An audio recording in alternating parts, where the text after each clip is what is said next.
session. We're going to start a few minutes early. We've got a certain thing to vote on tonight, like the fairly large budget, right? So we're going to get to that in a little bit. But for now, we're going to start with the pledge, and I've asked you to rise, and Brad will lead us.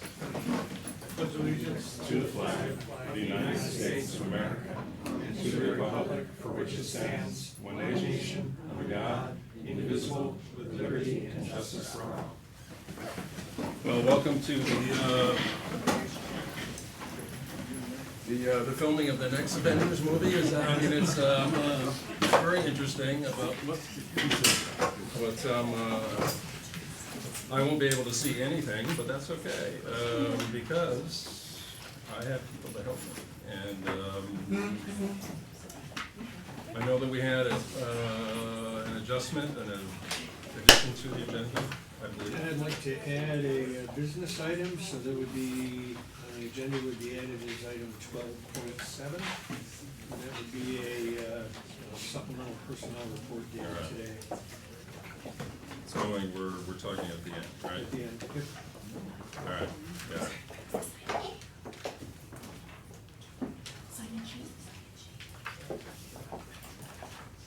So, You gotta, we're gonna need that right now.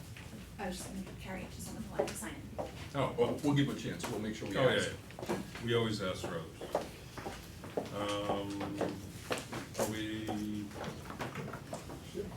Okay, we approved that there's modification. And I'm glad Chris has his glasses on, so he's gonna. Well, I know, no, it's all good. Public comment period. So, Sean, you have glasses and you're gonna help out. I'm trying my best. First of all, I'm going to apologize in advance for any mispronunciations.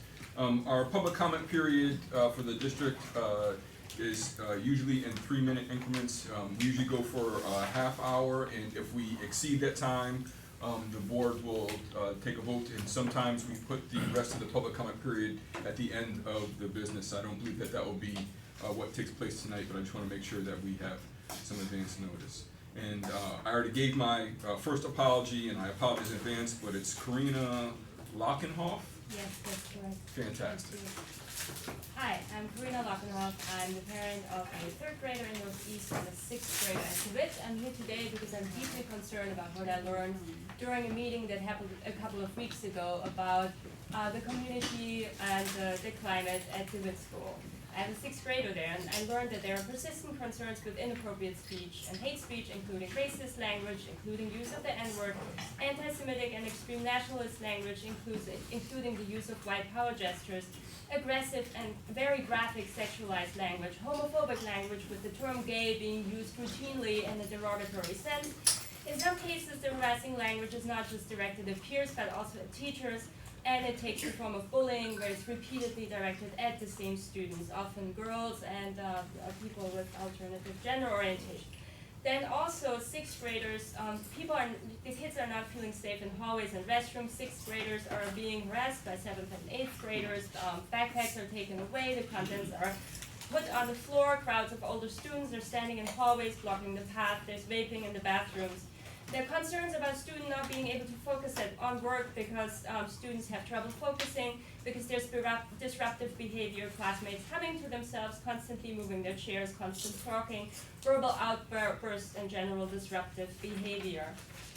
It's very important to me to make it clear that I don't think this is related to the leadership at DeWitt. I think they're doing an amazing job. I've had multiple opportunities to see how well they have handled individual incidents, but they can't possibly be everywhere. And what I also learned at the meeting is that the current 6th grade is significantly larger than in previous years, but no psychologists, counselors, or social workers have been added. At the beginning of the year, ESP staff in the school district has been cut by 38%. For the cuts, up to 30% are expected. At DeWitt, as far as I know, they lost up to half of their ESP staff. The barriers for assigning individual ESPs to students are going up. Now you have to have a major health and safety concern to have one assigned individually. The district, it's great that you keep pushing for inclusion of children with behavioral and social emotional concerns, but you need to give the teachers the support that they need to actually help those students, because those are the students I'm most concerned about. Several students are on wait lists for local special education facilities, but the facilities are not taking new students, so they're mainstreamed in the classroom, but the teachers are not getting the support they need. Class sizes are too large to handle high rates of behavioral problems. Staff are not replaced, especially ESP staff are not replaced if they're leaving the district because they're being paid elsewhere. Our children deserve better. This is no state of affairs. These are sixth graders, right? So they're just at the beginning of a career where it's becoming important for them to be fully focused in school. And so they really need a safe climate at school where they're respected. And the people who are looking out for them really need the support staff. They need additional help to deal with this situation. This is a crisis. Please listen and respond and hire more staff. Thank you. Thank you. Amy Bacon? I'm sorry. My name is Amy Bacon. I have 2 children attending ICSD, one at DeWitt and another at the Smith School. I attended the open forum at DeWitt on April 11th. Much of what I heard was disturbing from the perspective of a middle-class parent of a thriving neurotypical 8th grade student. We also have a neurodiverse 3rd grader, and hearing the disruption caused by DeWitt students brings up thoughts of my own son causing disruptions in classrooms due to his documented disability. As Dr. Ross Green would say, kids do well if they can, and some of us have children that are unable to function as would be expected in a typical classroom of 20-plus students. Parents at the meeting brought up instances of ongoing homophobic, racist, misogynistic harassment of their children. Some of the statements reported were appalling, even taking into account that they're middle school students discovering themselves. Most people that attended this meeting stated concerns about staff having the tools and supports needed to effectively help the students causing the disruption, as well as the students who are being negatively affected by such behaviors. To be clear, by making the statement that supports are needed for students, I'm not at all assuming that the students that are causing the disruption are necessarily in need of one-to-one or special education support. My understanding is that the educational support professional staff, commonly referred to as ESPs, was cut by approximately 38 employees district-wide for the 2018-19 school year. Both Mr. Knight and Ms. Lucy Lender were stating at the meeting that they received the most cuts of any school. And it was also stated that there are expected further reductions for the years to come. We were also informed that the graduating 8th grade class is about 140 students, and that the incoming 6th grade class will be approximately 224 students. As a parent, the concern is how will DeWitt be able to provide the level of support needed for a much larger population? As a parent whose child has benefited from the assistance of a one-to-one aide, and as an ICSD ESP myself, I want to be clear with the public that ESPs do not only provide help and support to one single student during the school day. ESPs also provide supervision in the lunchroom during breakfast and lunch, are responsible for monitoring recess, meet with students at the buses and deliver them to the buses, are expected to plan with the teacher that they work with, and are also asked to cover students who may need temporary supervision based upon a sudden need. I would like to know where the research is that shows that inclusion is successful without the support staff to implement it. All of the articles that I have read indicate that inclusion is most successful when there is staff to support all students. I urge the board to speak with teachers and ESPs in your buildings and ask them if and how the cuts have affected their buildings. Just as kids do well if they can, adults do well if they can too. Can adults do well by students without proper tools and supports? My last question is in regard to this year's equity report card. The data indicates that special education students are suspended at a rate 6 times higher than general education students. How does ICSD plan to address this inequity with even less support staff? Because as we all know, suspending students with disabilities does nothing to change behaviors or teach lagging skills. Thank you for your time and attention to the issues brought forth this evening. Next is Brian Basir. Yep. I'm Brian Basir. I'm the dad of a new 6th grader at DeWitt Middle School. I see a lot of familiar faces here tonight. Let me start with saying I love Ithaca, I love our community, I love our school district, I have a lot of faith and love for the area, and I've had a great experience as a father of children going to Northeast Elementary School. I went into my first DeWitt PTA meeting earlier this month expecting something slightly less flowery than the wonderful experience we've had at Northeast Elementary School Affairs. but was immediately alarmed at the volume and nature of the concerns I was hearing from many of the people there. There were so many speakers that poor Principal Knight had to assign numbers for who would speak next, and we almost ran out of time. I went to a hyper-rural, very low SES, machismo-ridden Great Plains school in the middle of nowhere, and I had never come across so many incidents hearing about racism, sexism, disruption, and even violence happening at the school. Very much, yeah.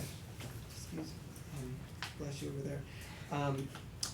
It matched some of the nature of some of the stories I had heard at home from my son. I thought he was exaggerating until I heard it confirmed by not only teachers but parents there. Without getting into grotesque details, it's important to note that the administration seemed simply overwhelmed, possibly a resource constraint issue, from feedback and remarks, including those from its own teachers at the event, who were in the difficult position of countering some of the narrative employed by the administration. There were apparent communication lapses and seemingly systemic incapabilities to properly handle the myriad issues arising, which were said to be distinctly new, according to multiple parents and teachers with experience at both Boynton and DeWitt Middle School over several years. And all the information pointed to thus far by my fellow DeWitt parents, teachers, and support team, I can't help but question the correlation versus causation of the massive cuts and shuffling in educational support staff in the past year or so, and possibly contributing to the bevy of problems that have arisen recently.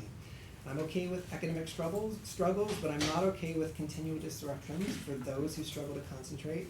I'm okay with age-appropriate sexual expression, but I'm not okay with continual rape jokes in the presence of our young girls and boys. I'm okay with struggles with ethnic and cultural identities and prominences, but I'm not okay with my son, who is Jewish, repeatedly being shunned, the white power gesture, and accompanied by laughter. So please arm this DeWitt administration to make changes necessary to support a better learning environment for these kids. We owe it to them, and we owe it to the future. Thank you for listening. Thank you. Hickory Lou, Close. Lee. my apologies. Okay, I don't have a prepared statement, but I do have a few stories. My second grade daughter was in the hallway trying to pack her bag, and the aide in the classroom actually fell on her the other day because she was pushed by other students. I went in, I do a lot of volunteering in the school, and I went in for I play with yarn with the kids. Sounds silly. So I went in and they were having a birthday party at the same time, sort of free choice time. The teacher was physically restraining one child with her leg across like this, and she had two other children like this. There was one screaming in the corner and one over in the other corner throwing things. And there was no other help in the classroom. This is not a learning environment in any way. It is not. And my fear is that actually, instead of inclusion, fostering an appreciation or an acceptance of people who are different, I actually feel like it is doing completely the opposite. And the kids who are causing problems are being pointed out and they're being labeled. It's not acceptable. My 40-pound daughter cannot have a 200-pound woman fall on her. It's not okay. Which school? Sorry? Which Oh, Cayuga Heights Elementary School. Sorry.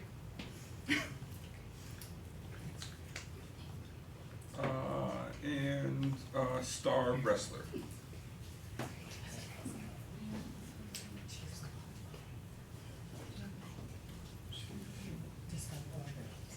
We'll hold off. You guys can go later. Next, They're just IPI folks gonna talk about grants and stuff, so we'll do that later. Alyssa Hochberg Fontaine.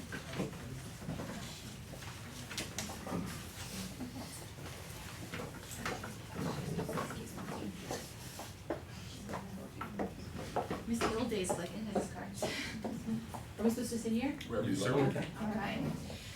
My name is Alyssa Fontaine. My children attend 1st and 3rd grade at Cayuga Heights Elementary School. Several other parents from Cayuga Heights Elementary School have come to speak to this board about the unsafe conditions at our school, including Hickory, who I didn't even know was going to be here tonight. These conditions, in my opinion, are a direct result of the district's failure to provide a sufficient number of educational support personnel or teacher aide to children with demonstrated behavioral challenges. There is currently a 2nd grade teacher with a cast on her wrist as a result of a student outburst. A 1st grade teacher has taken an unplanned emergency leave. I'm sorry. A 1st grade. No, that was That was Sorry, a I'm just reaction responding. behind you, not Okay. from the board. Thank you for clarifying that for the record. I'm with you. Okay, a first grade teacher has taken an unplanned leave. Last week, a second grade girl was assaulted by a second grade boy who pinned her to the ground and injured her arm and shoulder intentionally. A different second grade teacher bravely spoke up about these unsafe conditions, and this teacher was silenced by the administration. Most shockingly, there was an incident earlier this year where a second grade child brought a hammer to school and concealed it in his backpack. Before lunch, he concealed it on his person and brought this weapon to the cafeteria with the intent to severely injure another child. Again, the district provided no communication about this major safety incident to school parents. I obviously understand the need to conceal or preserve the confidentiality of the children involved, but there's absolutely no reason why important safety information cannot be brought to the attention of other parents at the school, and I'm disappointed that this never happened. Unfortunately, this is not the first time these incidents have been reported to this body. You are now on notice on the record about the unsafe conditions at our school as a direct result of the failure to provide appropriate support. I urge you to fix this and substantially increase the number of aides district-wide for all the reasons you are hearing this evening. Personally, I received a notice about the capital budget, and my first thought was, where is the most urgent need for resources right now? And in my opinion, it is this AIDS issue and ensuring that we have the right personnel to support all the kids at our school district who deserve to learn wherever they are in a safe environment. Thank you.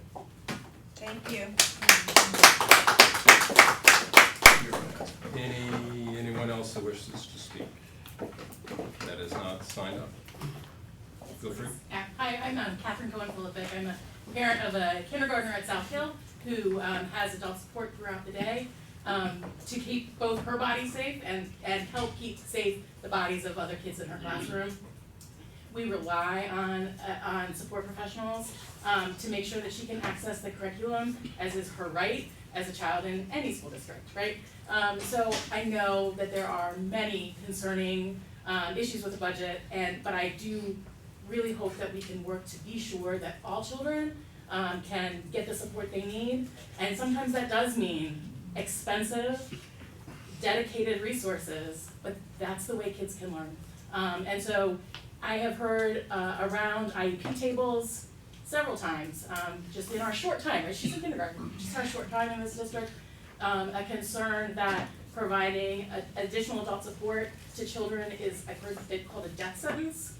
To my 5-year-old child, that it was a death sentence that she get an IEP, an adult support. The death sentence is if she runs out of the building without somebody being able to get her. That's the death sentence.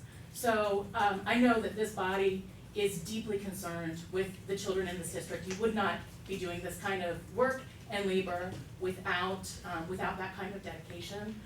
But I urge us to continue to think about what true inclusion looks like, not just for kids who are able to keep their bodies safe, but for those who struggle with that as well. Thank you. Thank you. Anyone else wish to speak? Are we good? Just so you know how it works, once we're done with IPEI, the student reps from LACS and Ithaca High will speak, and then the board will have an opportunity to respond. And then we get on with the rest of our evening. But, hey, IPI, how you doing? Come on up. And the rest of that evening will entail listening from, getting a report from DeWitt, and also the budget, and addressing what is in that budget. And we will vote on that budget tonight in all likelihood. Steve, how are you?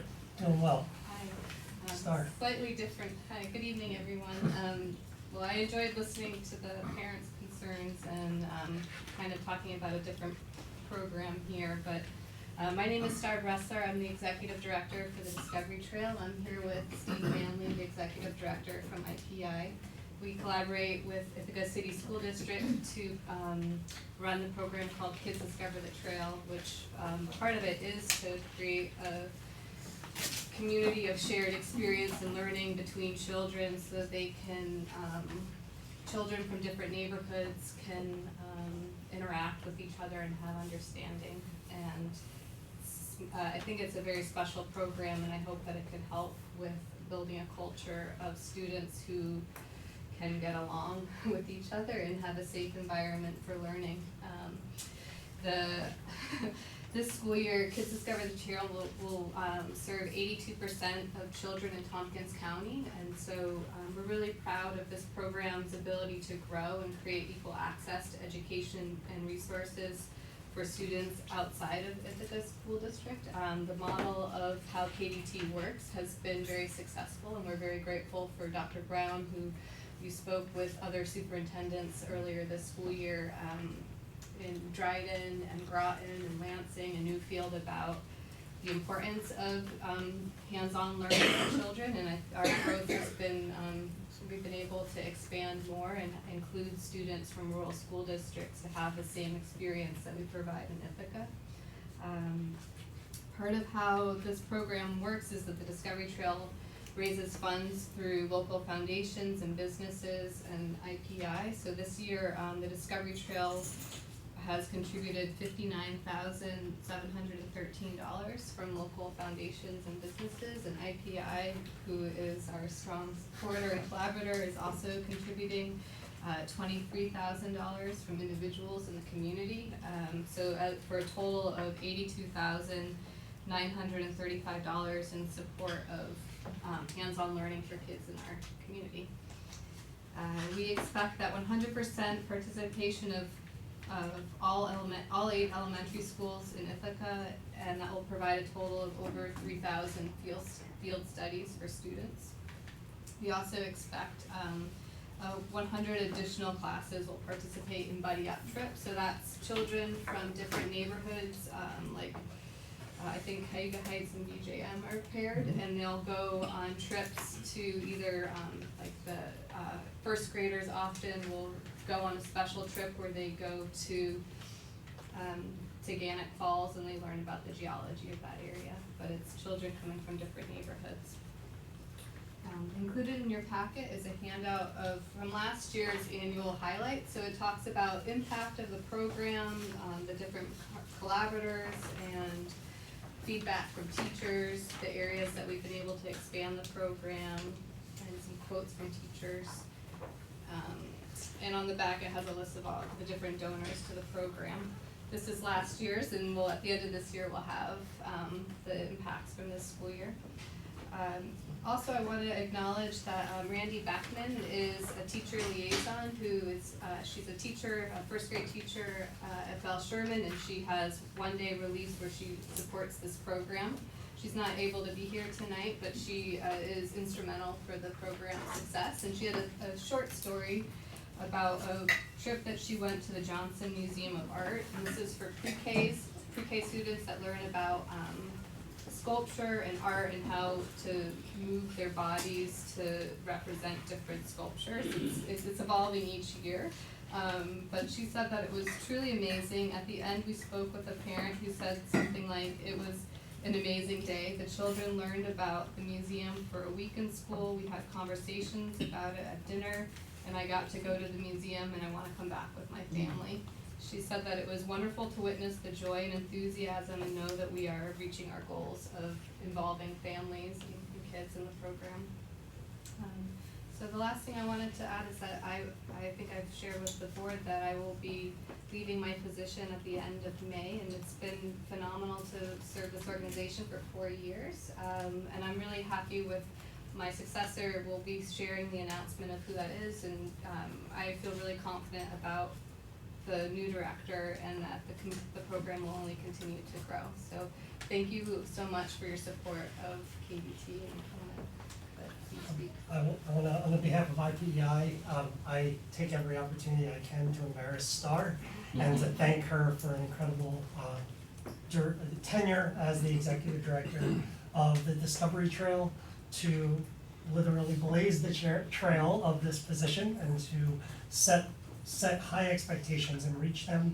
You have taken a program that we helped to initiate 15 years ago and moved it beyond the program that we and this body and its iterations focused on students in Ithaca and took it to Tompkins County.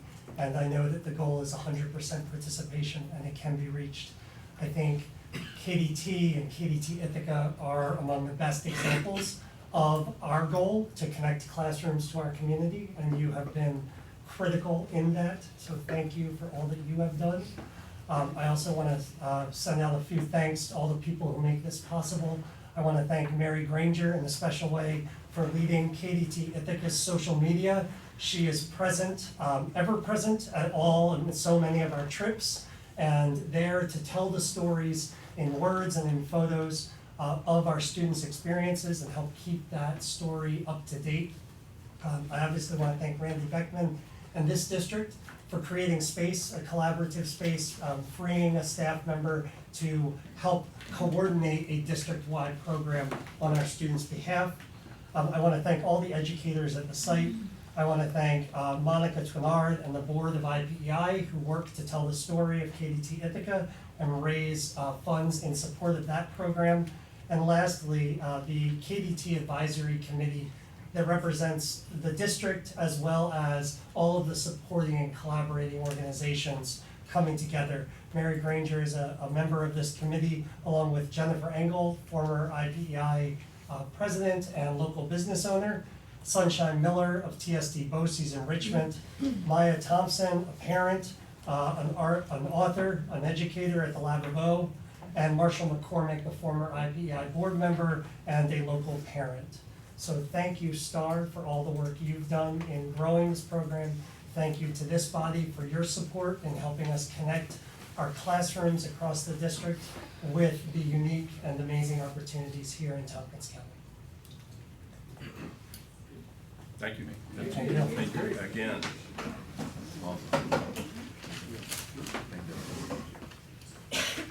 Student reps, Sam. Go ahead. Hi, not a ton has gone on since we're just sort of just getting back from break. But today there was an African drumming group that came and performed at our school during lunch. So that was kind of exciting. This Saturday, the LACS mock trial team moves on to regionals, so they'll go to Binghamton. This weekend, the LACS theater group is hosting a one-act play festival, they're calling it. It's a collection of 6 student-written and directed plays, short plays. It's a student senior project, and everyone is invited to come. It's Friday and Saturday at 7, and a matinee on Sunday. $5 suggested donation. And this weekend, the Spanish language immersion trip has 2 major fundraisers. That's a chicken barbecue this Saturday and a mulch delivery service this on Sunday. So yeah, those are the fundraisers. Thank you. Thanks, Sam. Is this the mock trial group that beat Ithaca High, or is this? Yes. Oh, it is Yes, the one that beat- LACS. Yeah, it's just, I thought that probably was the same kids. Oh, hi guys. Ithaca High, how's things going over here? Pretty good. So, seniors from Gov classes at Ithaca High School. Seniors from Gov classes at IHS are going to be traveling to a bunch of local prisons. So that includes the 5 Points maximum security prison, the Tompkins County Jail, and the McCormick Center this week to learn about the criminal justice system and its impact on our community. The annual Ithaca High School Poetry Slam is going to be taking place next Tuesday after school at the Black Box Theater in Pump. And students will be reading poetry that they've written for classes and also for pleasure. And this event is open to the public, and all students and everyone here is encouraged to attend. And finally, 11 seniors recently completed their culminating projects as the final step towards attaining the New York State Seal of Biliteracy. So this is the first year that ICSD students have participated in this process, and these students hope to present to the board about their experiences in the coming meetings. So we'll keep you posted about that. And also this Friday is the annual New York City music trip for band, choir, and orchestra students, which will take place this weekend.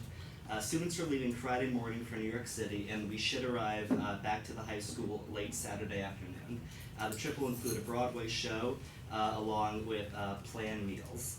Also, for sports, this Friday will be the Ithaca Relays, which is supposed to be the biggest track meet so far of the year.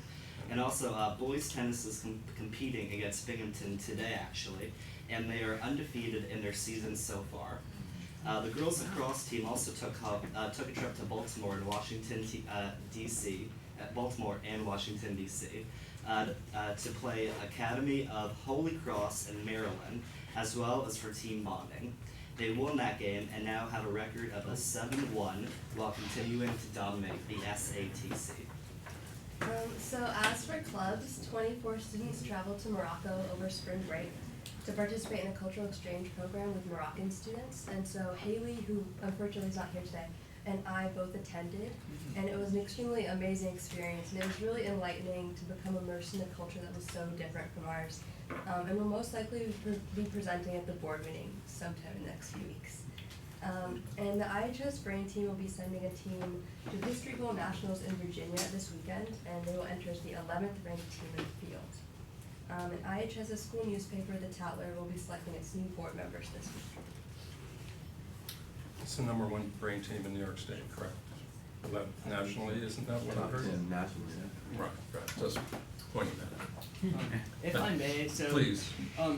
Hearing this discussion from parents, I write for the school newspaper. I'm the editor-in-chief, and we've kind of been working on an editorial about special education and especially substitute special educators in the district. So, as a student at IHS, I think that we've had kind of a dramatic increase in the number of shelters in place at our school this year, and that's largely been the result of an increase in violence in the school.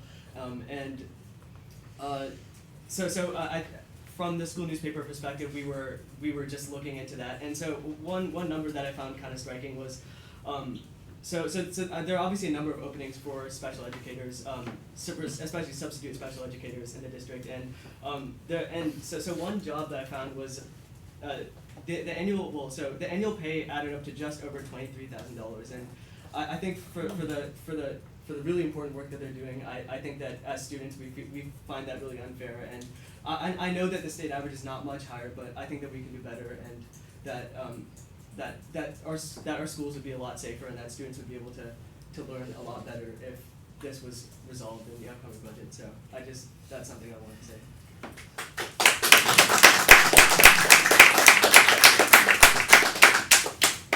Anything else from Ithaca? All right.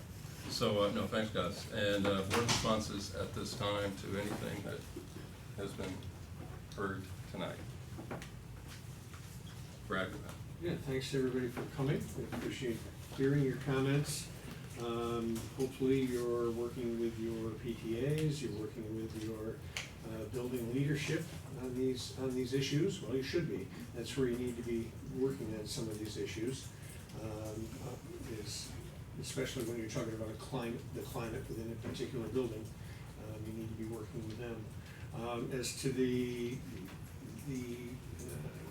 claims of huge cuts in a particular area, I mean, I know at DeWitt it was 4.5 FTE total was all, and that was all related to IEPs. It was not related to anything else. So you can smirk at me if you want, but that's the fact. They were related to IEPs, so that's why there was a change, and they do go up and down depending on the needs of the children in particular places. So that's why there was a change there.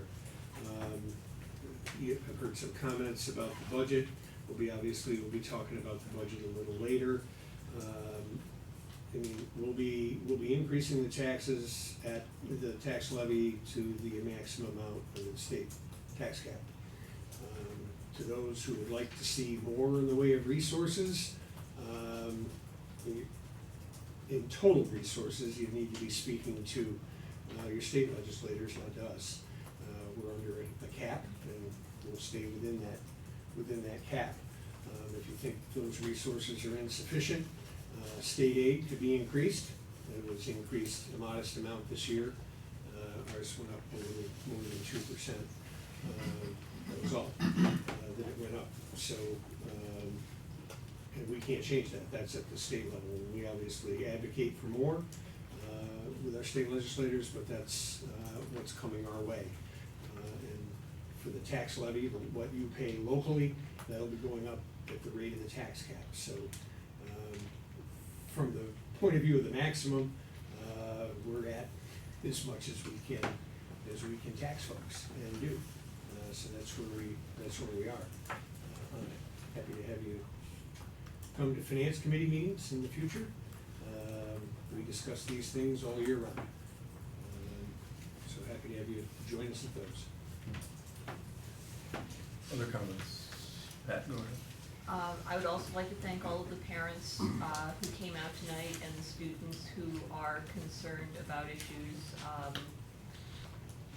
One, I've been involved in education in this district through PTA council, school board for over 20 years, ever since my youngest was in kindergarten, and I have seen problems, incidents in schools at different times, and constantly families, administrators, teachers working to address these problems. Brad has put in a plug for the finance committee, which is really trying to get more resources for our district to be able to deal as well as we can with and help our children as much as we can. I'm going to put in a plug for the curriculum committee. My colleague Eldred Harris is the chair of the curriculum committee. Our major thrust this year is social and emotional well-being. We know full well that our children are coming to school with more difficult problems at younger ages. Children in elementary schools who have serious trauma need intervention. It is a difficult time for families. It's a difficult time for children without families or without proper family support, and the school district looks at this all the time. This is a major concern of our district administration. We're committing resources to give our teachers better tools to better help children with more complex issues. The relay program through Yale University, am I getting that right? Ruler, relay, 5 letters, 2 syllables beginning with R. And this is something that we are constantly looking at and that we care about very deeply, and as thank you for noting that only people who love and care about children serve on this school board, because that means a lot to us. We're not the enemy, and we do take your concerns very seriously. Thank you. Go ahead, Eve. So, Pat gave me a segue. I'm going to take the opportunity to follow up.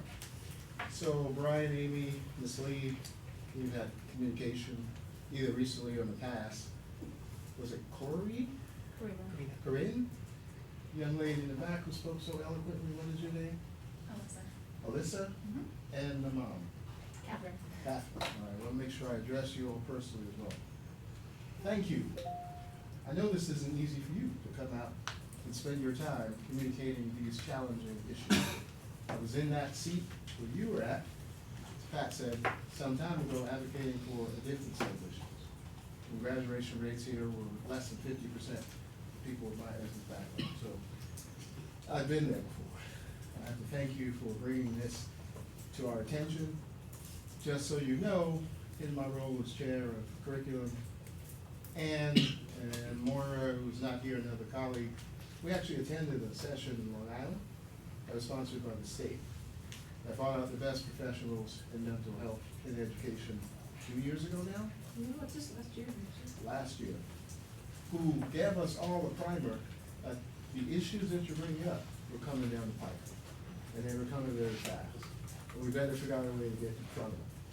The state mandated some actions on our part, so even if you weren't here, we are now legally mandated to meet certain criteria when it comes to these issues.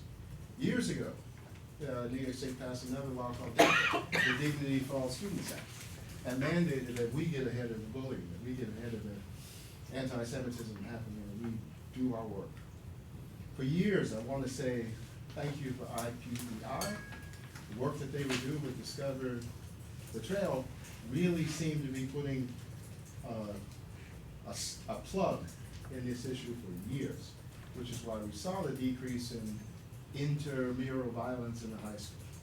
Sean's dissertation pointed out to all of us years ago, when he did this 100-year loop, that we could expect a certain, I think it was every 6 years, we could expect a racial explosion in the high school, right? Just because of the nature of this society.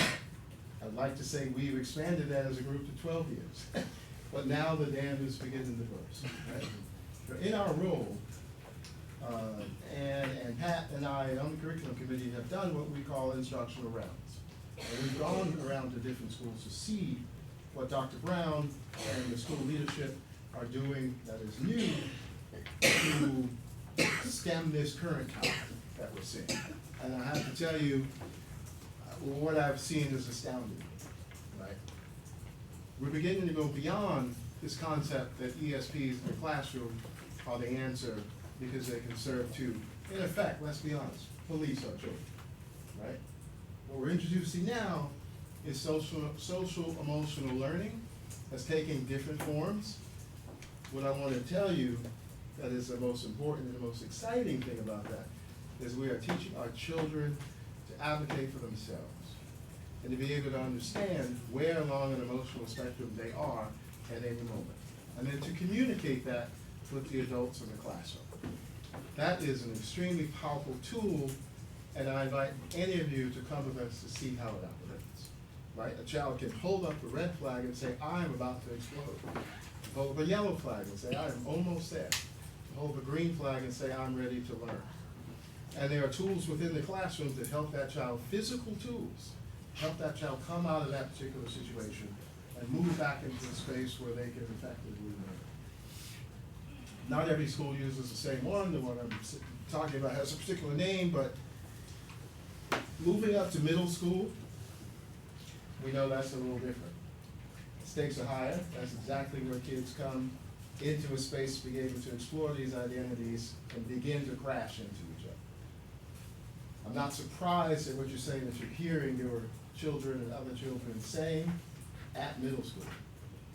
Mac last night gave a very eloquent explanation of what DeWitt is intending to do about it, similar to the other schools that we talked about, and I don't want to steal this thunder. But I just want you to understand, we're not unaware of what you're saying. The answer, however, may not be what you think, because you haven't been in the spaces that we've been in, spending this 20 hours a week, the last Yes, I have. 10 to 12 years Yes, doing I this have, work. and I'm not a police officer. I'm sorry? Yes, I have, and I am not a police officer.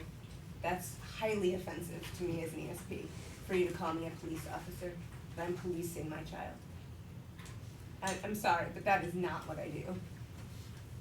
I didn't mean it to be offensive, because the way people think about interactions with police on a regular basis, maybe you're taking that You away. used the word officer, yes, And there are many instances. or policing, sorry, one of There are those many words. instances You where said that we ESPs police your children, the children. There are many instances where ESPs are actually asked to manage a child in a particular situation.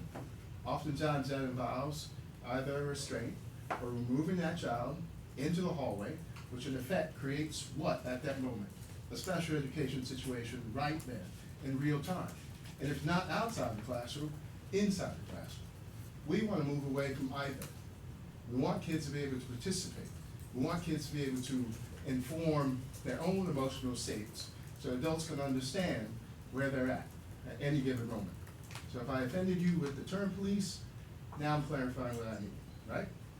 So I just want you all to understand, again, and then I'm gonna pass the mic to someone else. These issues are not, we are aware of it. We are conscious of it. We have been working extremely hard in buildings to manage them. We are educating our teachers in a different way to bring the cortisol levels of the children down so the children don't feel a fight or flight response in that moment. The connection between ESPs and the situation I'm trying to inform you may not be the right connection. What we need to do is have our teachers prepared to do this work at a high level. We need to continue to inform our students about how they can develop their social, emotional learning. Thank you for coming. Hopefully you actually hear what I'm saying. If you want to communicate with me individually after this, please feel free. I will take you to these spaces so you too can see what's actually happening. Chris, then Ed. Sorry. No, go ahead. I just want to echo what everyone said, but also, coming from the place of everyone around this table being a parent, having all of our children go through the city school district, and understanding that there's nothing more important than the ability to advocate for your children, and also advocating for your children's safety. And we totally understand that, we get that. What I hope is we can move to real communication and the ability, anytime a situation happens, what goes on behind the scenes is us asking the questions. What did take place? What do we do? What do we need to do about this? How do we address it? And how do we put things in place to prevent it from happening in the future? Those things happen. And it's one of my most frustrating things with being on the school board is how difficult it is to create cultural change in any climate. And a lot of the reasons why I got on the school board was a lot of things I've heard that I felt like I was the only person coming forward speaking to, and it helped me get involved and initiate change. However, I think we also need to ask the questions and come into the spaces where we can have this dialogue and understand what's truly going on, because when you understand classroom activities and you see it firsthand, it changes things and it changes the way that you react to them. But I really appreciate everyone coming down. I understand your passion. I understand your frustration, because when you leave your kids off, the last thing you want to do is worry about them. So we've all been in these spaces. And I don't want anyone to feel that you're being dismissed or you're not being heard. I want to be honest. We have to be careful what we say, because I'm not going to make you a promise that anything's going to change tomorrow, because there's also reality in this. And I want to be honest, I was that disruptive kid in the class, okay? I kicked over a chair, I yelled at the teacher. And Lord knows, I won't repeat to you what some teachers and people told me and what other parents pointed at me and said to me. Okay, so space for change is present, but we need to be given the opportunity to initiate that change. Thanks, Chris. Ann, please. Okay, and just to reiterate, thank you for coming and bringing this issue to us. And I just want to actually pick up on what Eldred was saying in terms of some of the things that the district is working on. I've been at the privilege of being able to attend some of the curriculum committee meetings, and I know that a bunch of the staff attended the program at Yale. The district sent a whole program that the whole crew from each building, right? Two from each building. Two from each building at least, and then more from the high school, because it's a larger school, and several from each middle school. Teams of people that went for this very, very intensive training, the purpose of which is to develop those social emotional skills, which hopefully at a deeper level will help address some of the things that you're bringing up. I know, if I recall what Mary Grover was saying, is that it takes even though they got trained and they're like all eager to apply this all to the classrooms right away, that there's actually a structure to the way the program wants it to be introduced. So they train the teachers first, and so that the staff knows what's going on, and then there's a kind of systematic way it will get rolled out. So I think in terms of learning more about that, it would be curriculum committee. We've been getting pretty frequent updates on what kinds of things the district has in place. So hopefully that will make some difference. And they are really kind of complex issues to deal with. So that's where my thinking is. Thanks, Ann. Nicole, do you want to? I guess I have a lot of thoughts. I think, as Chris pointed out, and other folks on the board have pointed out, that everyone around this table has had children or has parented children. So I feel that sitting here, I would say, I don't always get along with everyone on this board. Sometimes we have very differing opinions, but I will say that I believe everyone on this board believes in every child, and we show up, or I show up, and I'm missing time with my 3 kids right now to be here because I believe in all children. I understand that children come with so much baggage. We as adults have our own social upbringing that has brought us here to believe the things that we believe. So I would start off by saying I have the most respect for ESPs. My 3 children who are all at BJM, none of them have IEPs or special needs, but their best friends do, and I love them and I want them to have the best. And I see SBEs at BJM working so hard, and I think, as Amy maybe had pointed out, or someone else pointed out, that we have ESPs that work with one student. We also have ESPs that are working and navigating a bunch of different spaces and areas, and they count on each other to get the work done and to do the work because we're all working together to create this atmosphere. I would like to point out the power of language. So I believe someone said, a first grader assaulted, another child. The power of language in terms of a 5 or a 6-year-old being able to assault someone in that language. I think we've all been in kindergarten or first grade or second grade and have had an altercation or pushed a kid. So thinking about the language that we use when we're talking about children and what our intentions are. There's another issue in terms of, anti-Semitism and racism and homophobia. I want to be clear to say that I believe those issues have nothing to do with the lack of ESPs and the culture that we're living in terms of what we see on TV every single day, what our children are dealing with, the play issue that happened last year. So I'm not sure if those two things are connected at all. I think we can say that because everything's happening all at once, but what are we saying and doing right now when we're talking about the detracting of math at middle school and how parents feel about their kids being in classes or math classes or science classes with other children? So we can say that ESPs not being in the classroom has something to do with racism or classism or sexism or homophobia, but what's going on in our own personal lives? What are we putting out there for our children to see? What are we modeling? I don't think that right now or ever that we're ever going to take ESPs or one-to-ones away from a child who needs it. I think we are thinking about building capacity for children and for children to be able to advocate for themselves and speak up for themselves. And yes, there are going to be children who are not able to do that, and we're never going to take away that support that they need. But I think we're also asking teachers to engage with every child and not to expect that other people in the room are going to be there to do all the work for them.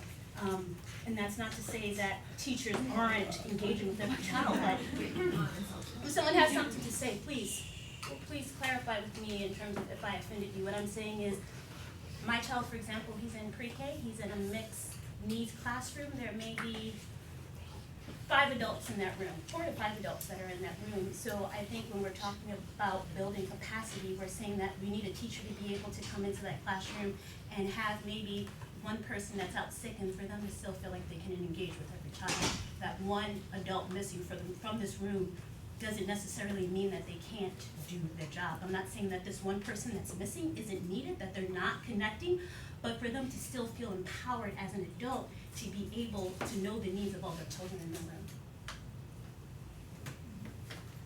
Thanks, Nicole. And Sean? I think this is my 11th year on the board, and for the entire time I've said that this is not the best or most conducive avenue to have conversations. Just the structure, room setup, etc. Having taught in the district for 7 years, having done my dissertation specifically on the Ithaca City School District and policy, particularly as it relates to children who are underserved, and then as my spouse said to me, now that you have this fancy degree, what are you going to do with it? She made me run for the school board to try to apply some of the things that I've learned. And so I'm very much aware of my colleagues here and why we serve. I say that as context to say that I'm hoping, I heard love for the Ithaca community, that we all are vested in this community, which means, for the most part, from my perspective, that we're not adversaries, that we're trying to solve community issues. So I understand the passion, absolutely, right? So not only did my daughter graduate, particularly at a time when less than half of people who look like her were graduating from this school district, but now I have the beautiful privilege of watching my 4-year-old grandbaby in the school district as well. And so this has an additional sense of importance and purpose for me of what takes place. And so I would ask, call folks, stop into committee meetings, go to curriculum, definitely spend time at finance, come to policy, come to HR meeting. Some of the things that folks are asking for, I understand and we would support, but are legal mandates against. New York state law says no. Other things, we may have made some decisions that people may not agree with. Let's have those conversations. It's difficult to have those conversations in this setting. It's unfortunate. Again, it doesn't allow for that. But take a look at our committee meeting and let's engage in these conversations, or call me up personally. All of our cell phones are published. They're all online, emails in that regard. Let me also say that my family, 2 of my family members are ESPs. So I'm pretty sensitive to how we engage in those conversations. What I will say that we do, and normally I'm not the person making this conversation or this comment, and I'm sure other board members may correct me, but there is an unfortunate difference between the capital project and the budget. One actually has absolutely no impact on the other. I don't like that, but that's just the reality. We can charge $85 trillion on a capital project, and it's not going to have an impact on our annual budget. And so those we have to separate. That's, again, the way in which New York State runs the process. What we put in terms of our annual budget and operating budget is the conversation that we're having. And a good portion of that is not decided by the board either. About 70% of that is sort of preset either through negotiations or union contracts. What does that mean? It means that we have to try to do the best that we can for all of our babies. Go to conferences to see what the best theories are. Mostly what I took away from what folks said today is how can we best support our teachers and our students and our professionals. That's what I think we're trying to do at all times. We may not always agree with what that looks like, but I ask you humbly to not question as if that's not the goal that we're trying to achieve. I wouldn't give 15, 20 hours a week away from my family of volunteer time above and beyond my job if that's what I wasn't trying to do. And then lastly, it's unfortunate, it makes me it's unfortunate. My role at Ithaca College as the director for the Center for Ideas, which is inclusion, diversity, equity, and social change, the reality is we are experiencing almost the identical things which I'm hearing here. And so that brings me great concern that some of the bullying, some of the anti-Semitism, some of the racism, some of the overt forms of patriarchy and toxic masculinity are what we're dealing with also at the collegiate level. So there's no doubt that we have work to do at the high school level, at the middle school level, at the elementary school level, to try to change what that looks like. And I know if I'm seeing it at IC, I know we're seeing it at Cornell, at TC3, at Wells, etc. So we have work to do as a community, and let's try to work together to come up with the most innovative ideas to make this happen. Again, my number's published, call me. Anybody in this room wants to buy me lunch, I'm open. You can make it happen anytime. But let's have these conversations about how best to proceed. It's tough work and it's all of our babies. Thanks, Sean. I think that's a good place to stop for the board at this point. And Can I just make one last comment? I just wanted Sure, to Nicole. thank KDT for coming. My kids went to the Johnson Museum, and just thinking about the access that the trail and IPEI provides in terms of children who are able to get to the Johnson Museum or the Science Center or the Botanical Gardens, I think that's amazing. So thank you. agreed, ditto. But we will move on to the rest of the agenda, and this conversation will continue through the rest of the evening. And because we're going to be talking to the leadership of DeWitt, and we're going to be talking the budget, which is how we spend $100 million just on people, not to mention the other items in the budget. So, consent agenda. I'll move the consent as presented. Second? Second by Pat. Any questions, items to note other than obviously KDT's on credits? Did we already vote on KDT? Right. So partly the reason that KDT, well, Star and Steve are here is because we are voting on accepting those donations to the district through IPEI for Kids Discover the Trail. Meeting serving every single elementary student, regardless of their grade, correct? Pre-K through 5th grade, all 8 Right, exactly. I want to make that clear. So, anything else? Are we good? Good.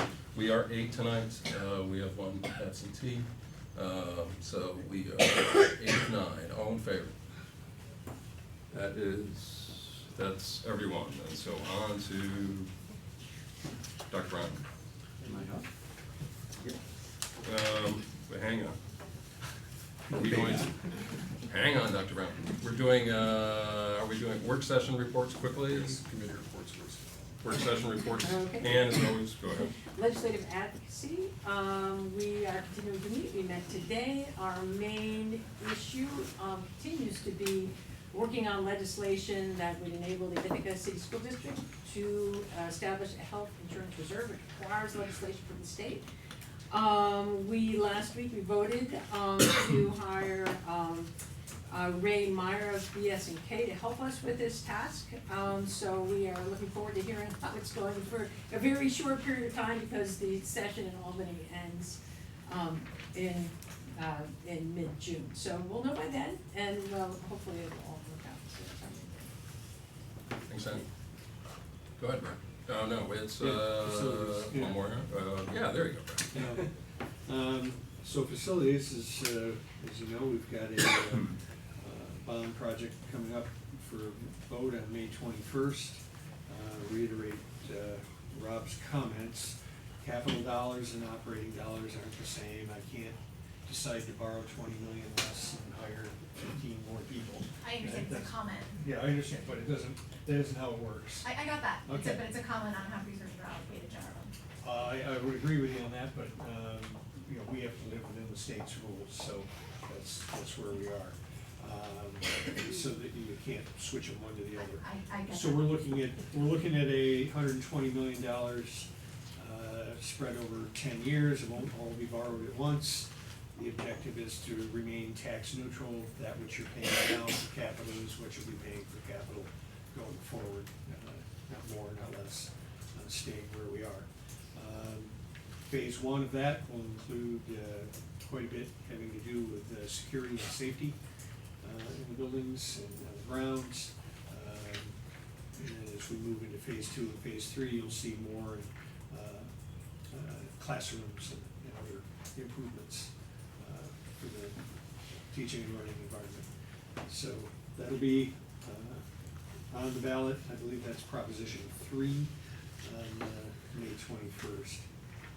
I'll jump to finance.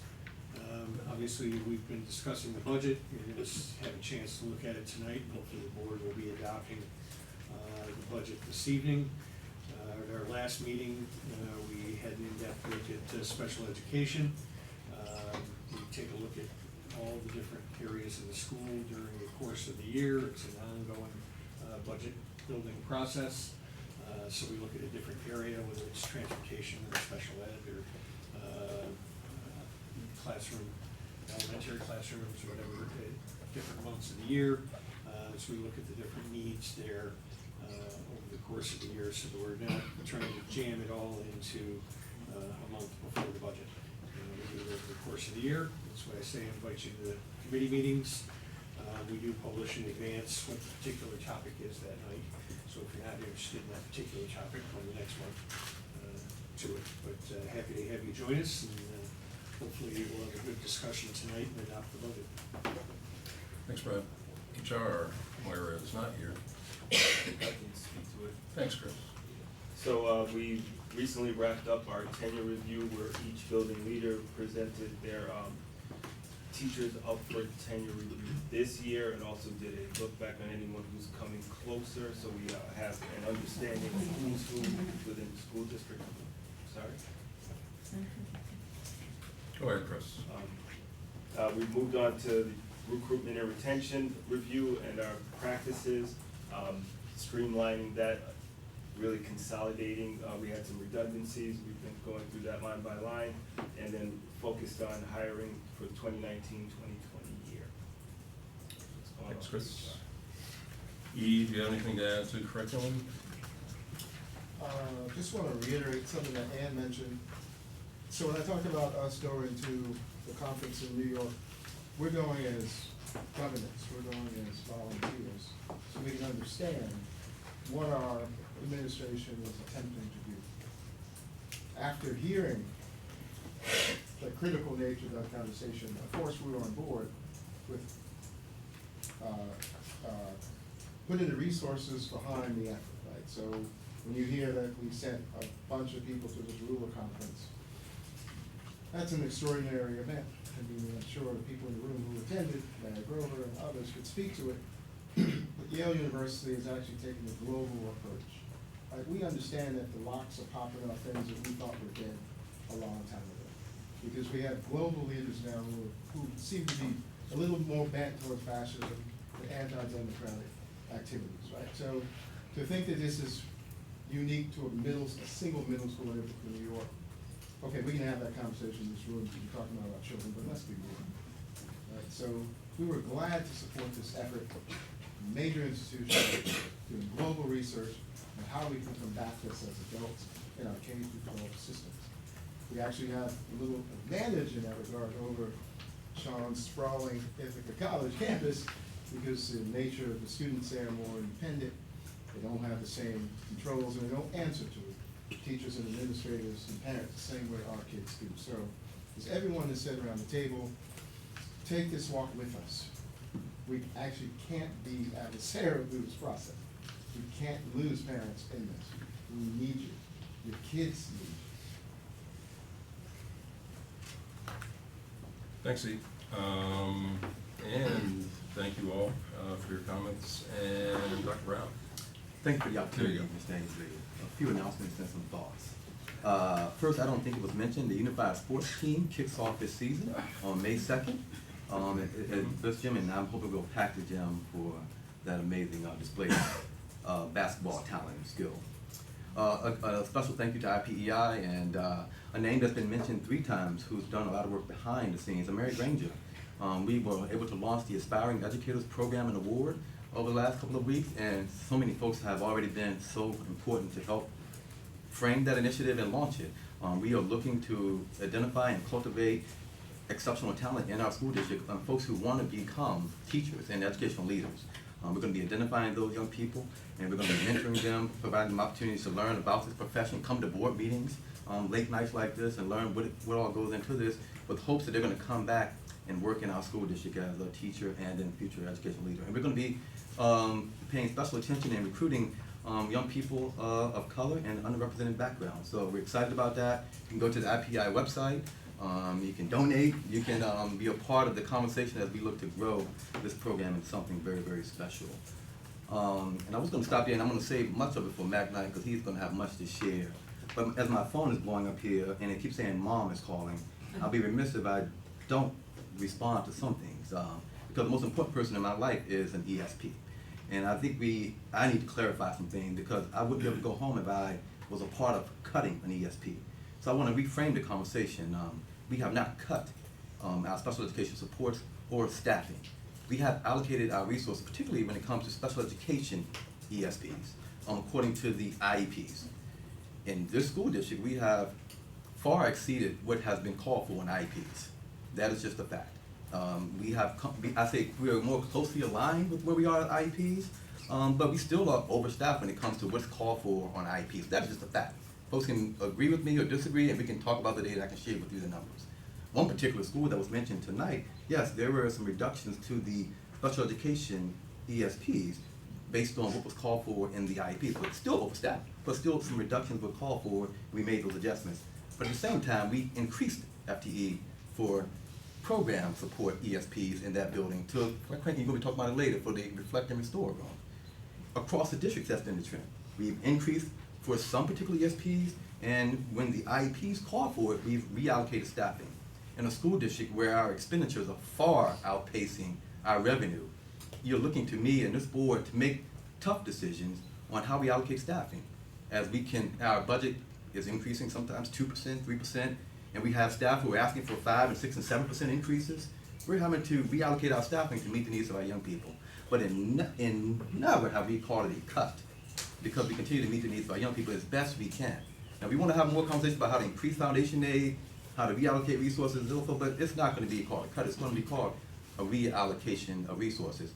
And if you dig even deeper into the numbers, and these are facts, and folks can disagree and make an appointment to talk to me about them more so.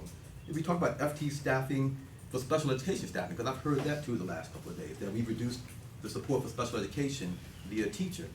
The teacher FT for special education has increased in this school district the last 4 years. At the same time, we've been struggling to grapple to balance our budget. And a number that you can hold me accountable for, it was 64.9 in 2014 and 15, and today it's 68.7. And this budget that we're putting, this recommendation that I hope the board supports, that we put in front of the board, looks to maintain or increase our support for educators in ESPs and special education teachers. There are no cuts. So if we can do anything, I love this community, and today we celebrated Gary Stewart's 600th episode on All Things Equal, where we're talking about diversity and inclusion, and for 600 episodes, we've grappled with the toughest issues this community and any other community in this country has dealt with over the last however many years. If we're gonna have those conversations in this community, I'm living here because we can have these conversations, but let's talk using facts as a basis. And if we can disagree on other stuff, but let's not disagree or mischaracterize the facts. To say that we've cut ESPs, particularly when I have grown up and lived with and adore someone who's calling me every minute now because she's watching the webcast. She did it for 46 years, and I would be a part of cutting something that I know can impact generations of young people. Now, I am tasked with reallocating resources to meet the needs of young people, and particularly when it's called for on an IEP, which is a legal document. So challenge me on that. If I'm breaking the law and we're cutting, then let's have that conversation too, but I'm not. I can't believe I just said that. But again, I was not going to say much, but my mom was calling me, and I need to clarify some things.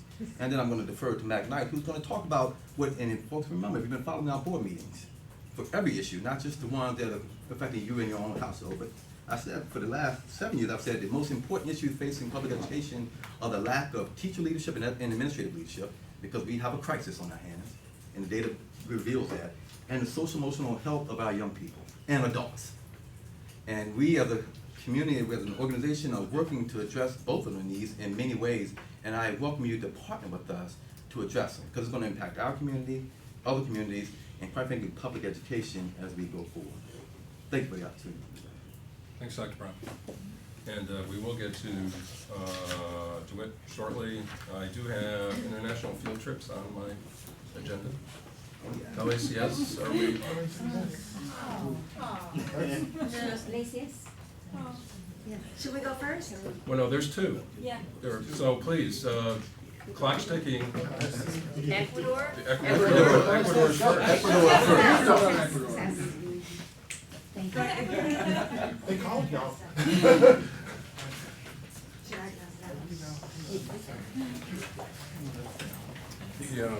The votes go down, the longer it takes to get started. No. Just, This is happening. just right kidding. now. It's just happening. We do have Ithaca Highs, so. You got enough, please? So quickly, my name is Heidi Zappas. I'm a global language teacher at LACS. And I'm Nora Shapiro. Nora. I'm also a Spanish teacher here. And we're here seeking approval for our, not annual, but every other year, trip abroad to a Spanish-speaking country for the language immersion experience. What the paperwork that's coming around is our planned itinerary. And then we decided to give you our budget as well, just in case there might be questions there. We don't have much of a presentation, but we will say that the kids have been working all year to raise money through a variety of different fundraisers that have had all levels of success or not, and persevered through many thousands of dollars, which I believe we're up to about 15, making it possible to provide scholarships and support for all families, but especially for those that need it. And we'll be happy to answer any questions. I didn't have a chance to read it, obviously, and I frankly can't see it. So how many kids are we talking? We're 12 students, they're juniors and seniors this time. Okay. more or less equal boys and girls. The questions that we normally ask are sort of how were students recruited for the trip, and you talked about it briefly, but how to sort of ensure that there is some economic equity for students who may want to participate but may not have the resources. So students self-select, it's a family group that's committed all year to working together as a group to figure out the communication, trust, accountability among the group, leadership, opportunities, social capital, et cetera, so that we can all be a unit taking care of each other when we're abroad. So the kids do self-select. They take, they all are taken or they've taken already their higher level, the elective levels of Spanish.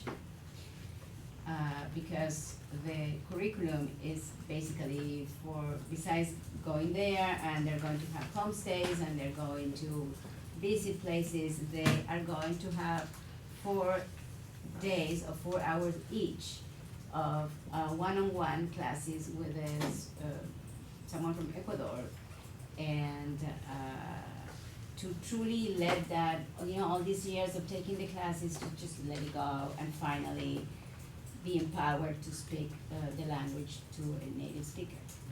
That's me.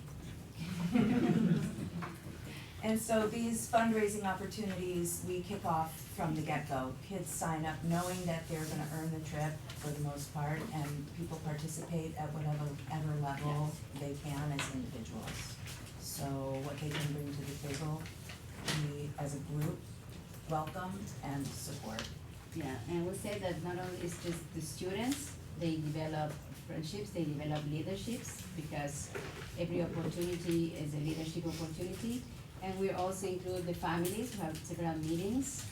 And the next 2 fundraisers that Sam was mentioning are led by parents. So please go and buy some chicken. Buy chicken at Agway on Saturday. Yeah. Reach our goals. Yeah, that's, the other thing I'll add quickly, having taken students to Quito just 2 years ago, taking 15 students, enjoy your travel experience. What a wonderful. Oh, thank you. That's And wonderful. please let us know, yeah. Assuming that the board, right? That's right, I'll let the questions play out first. I think you should say the last fundraiser again so everybody hears it. Yeah. The last fundraiser was doing? You said Saturday. Saturday, chicken barbecue at Agway until gone. We start around 11 till gone. And we will deliver mulch on Sunday to any address with a blue tarp laid out in a driveway somewhere, so let us know.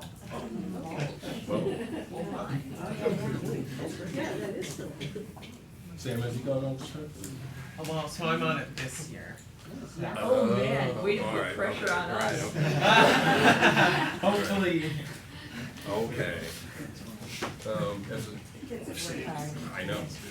So, it's been moved.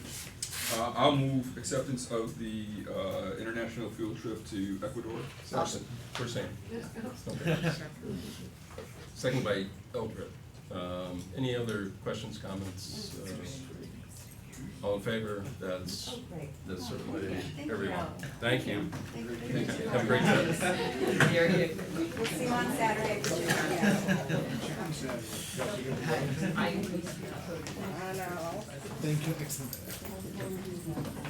You don't have to. You don't have to. That is that. It was, yeah. Okay. And a trip not to Ecuador, it is. Not to Ecuador, it's time for our biannual exchange to Germany. Which And is, I wanna make sure you all know I'm giving up the coordination of this trip to David Isley. It's time for the next generation. Wow. and an exciting year to take it. This is Ithaca's 30th anniversary here. The first exchange to Germany was 1989, so we've got something to celebrate, hopefully. So right now our plan is, it's a 24-day trip, July 4th through the 28th. Students will be staying with families. As far as student eligibility, it was available to any students who had at least completed through the 3rd year of German. regardless of their grades or whatnot. It was just an interest, they applied, they worked through, it is a commitment, it is a 3-week program, and that tends to select the people out. For the finances, we break down the trip, so the student cost for the 24-day trip is $1,600 this year. I was able to snag out some really good airfare prices. Sure. To reserve. To reserve, true, it's true. That cost is split over several installments to help make it a little bit easier on families to make that commitment. So we start a monthly installment in January, we continue that through June, and for families that may have any particular financial need, we do maintain a scholarship fund as part of the German Travel Club that is available for families at their request. We also get support from the German-American Partnership Program, so they finance a little bit of it. Yeah, as long as kids go to school for 11 days. How many students? 25. And where in Germany, remind us where in Germany it takes the baby? So Tuttlingen, Tuttlingen is in Baden-Württemberg, about a half hour off the Bodensee, it's an hour away from France, it's a 40-minute drive into Switzerland, it's an hour into Austria. Absolutely fabulous place, and families will take our lovelies all over the place. And with 25 students, how many quote-unquote chaperones or administrators? We don't have the information yet. Right. So right now, it is, both of us, we are committed to going, and I am desperately trying to find a third person. Hard to find a third person to go to.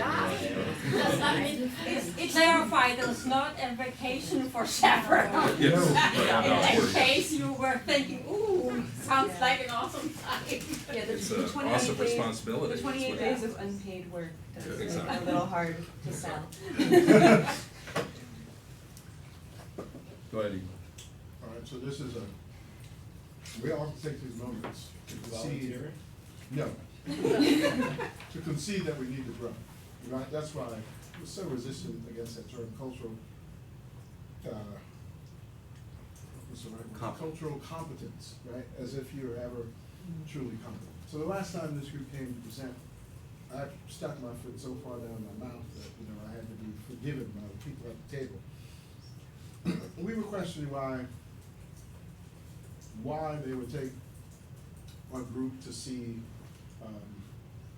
elements of the Holocaust, right?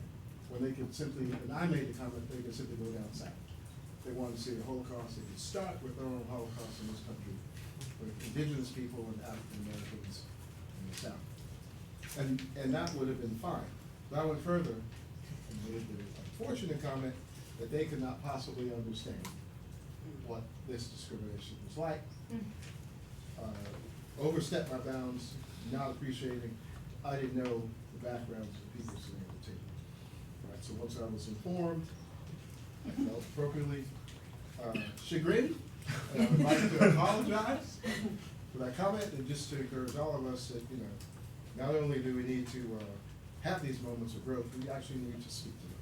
And speaking to them publicly, hopefully will encourage us all to comprehend that, we're all on a continuum here, and there will be no end.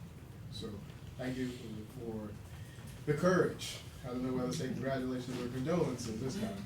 28 days is significant, but thank you for taking the days. I really do appreciate that.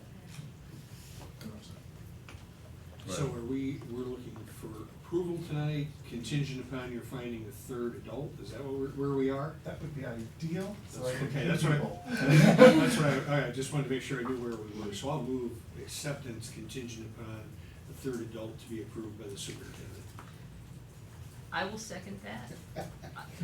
I wasn't. With reservation. No, I wasn't really fishing. I've said this every 2 years when you come before. Both of my daughters did the Tuttlingen trip. My older one back in the late 90s, 98 or 99, and the second one about 10 or 12 years later. And and we have hosted, part of this exchange is hosting German students in our home. And it is a longer exchange, it's a longer trip than any of the other class trips. It's made possible because of the extensive homestays, and that does necessitate that when our kids go there and their kids come here, they're in school for about 2 weeks, and so it's not just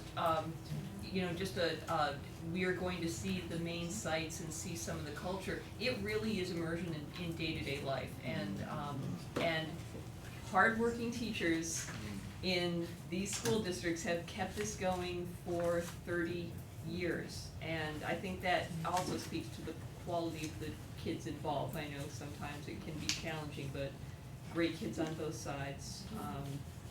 If I could take 3 weeks off from I could call it volunteering for the school district, and it can come out of my sick day. And maybe some days we let you read our notes from each trip.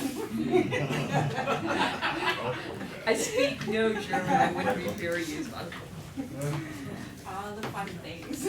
Also, a number of our students who've done this trip have gone on to study at university in Germany, and a number of them have been able to actually get German scholarships to be able to go to school tuition free because of the high quality German language skills that they have, which is partly the experience in the classroom, really, totally an experience. And then because turn of around this and be able immersion. to be mentors for the New York State Civil Biliteracy Program for our Yes. students to actively. That was kind of feeding itself. I will mention in support of the quality of the German program that when my younger daughter was in college and decided that she wanted to keep up with her German, she took a placement exam and found that she was already at the top of the heap of what her university offered, and it was not a small college. Well, after all that, it's hard to. That's right, Rob, I put you in this position once again. Once again, I get to vote on trips that I never get to go on and never go anywhere myself. We need a third chaperone. I unfortunately have responsibility.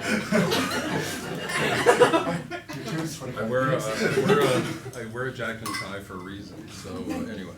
I came from work, so anyway, moved, seconded, a long second by Pat, and I think, all in favor? That is everyone, and thank you. Thank you. Chris is out of the room. Oh, sorry. Just when you're recording it. No, that's fine. Right. No, just for the We had a minutes. quorum. It was, approved by everyone in the room. Thank you. Chris Johnson. And Mac, please, we're ready for you. You sure? Yes. Sure, I'm about to fall asleep. I opened the, long days make short nights in this business. I opened the door a bit, Mac, so, Thank you, Lisa. There's no pause.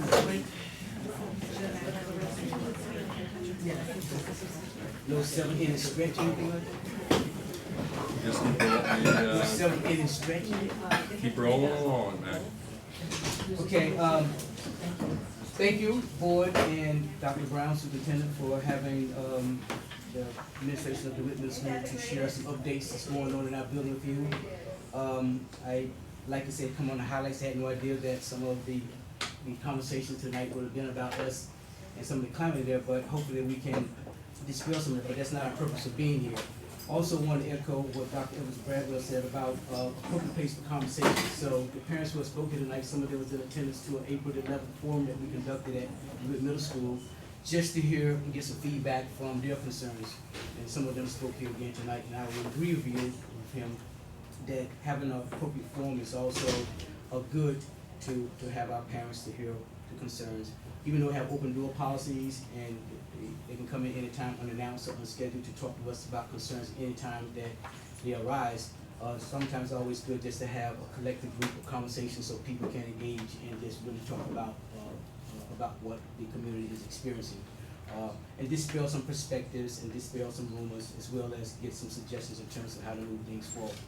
So again, we're not here tonight to talk about any of those. We're here to share some highlights. My last time I was here, I think Dr. Evans Bradwell summarized my presentation to the board with a quote. I'm a big believer in quotes. it read, he stated, students don't care how much you know until they know how much you care. I think that resonates with a lot of the conversations that we have heard here tonight about people, and also from the board in terms of their support for what those conversations and what they had heard as well. That we do care, and we will continue to care. We might not necessarily agree in the way that we care or how we care, but we all care. I think the bottom line that we can all agree to that. So, in following my traditions as believing quotes, I like to start this particular evening off with Dr. Brown, leading to love, to cultural love, you know, that we are trying to implement here in the Ithaca City School District. And the quote that resonates with me the most around that is what's shown. When a flower doesn't bloom, you fix the environment in which it grows, not the flower.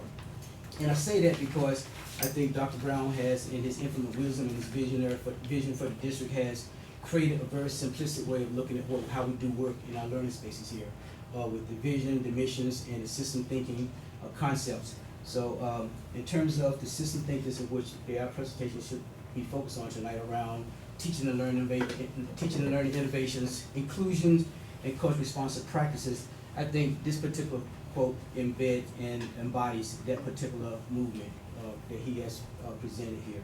It also gives some support to the mission of engaging, educating, and empowering our students in the teaching and learning spaces.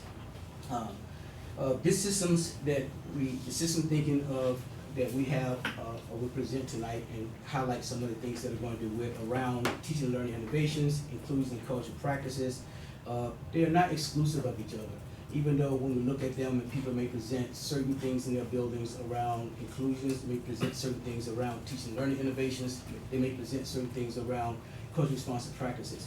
We firmly believe that they're all interconnected and related, so you can't do one exceptionally well without having the other components a part of it. So just like any system, the human body, mechanical systems, electrical systems, chemical systems, you almost work in unison and harmony to be effective, get the desired outcome. So we really believe that the system thinking that Dr. Brown's put in place to guide our districts, you know, will give us a great platform and kind of a roadmap to do exactly that in our teaching and learning spaces.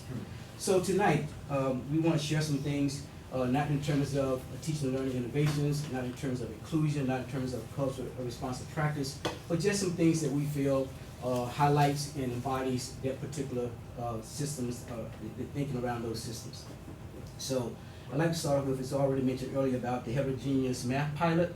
Our 8th grade math teachers, they began taking this a couple of years ago and got the blessing of the districts, and we're fortunate enough to have the staffing to do this pilot program to see the effectiveness of it. It came about in terms of looking at the equity and access for all students at least to take algebra. And over the years, we looked at the students who matriculated from grade 6 in math to grade 8 in math, and how the same students were beginning to be kind of grouped together and never had opportunity to take the algebra class.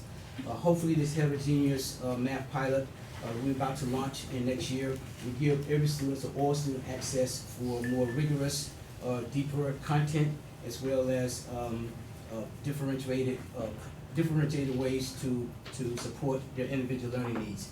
So this is something that we feel as though is going to be in a new wave of teaching students around not just to regurgitate math or learn math facts, but to use systemic thinking or critical thinking around how you apply math in the real world events that they live in.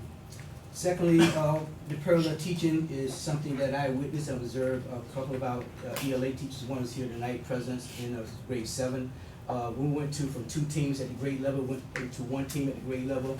We challenged our teachers who teach the same course to do parallel teaching, meaning that they plan together, they do units of instruction together, and not only that, but they share the students in those respective classes, even though they're 2 separate classrooms, 2 separate class lists. That when it comes to a unit of instructions, they can mix match those particular students. And so instead of just teaching the only 20 students or 24 students in their classroom, they get to teach across representation, across pollination, I say, of all 48 students in both classrooms. So parallel teaching became very important in terms of breaking down some of the barriers and stereotypes that exist in a single classroom. At the 6th grade, we have a lot of interdisciplinary teaching going on around projects that involves ELA teachers, social studies teachers, our science and our math teachers working together for a project produced by our 6th graders over a period of time. So again, we're trying to break down some of the walls that exist around a single classroom and subject teaching and educating our students.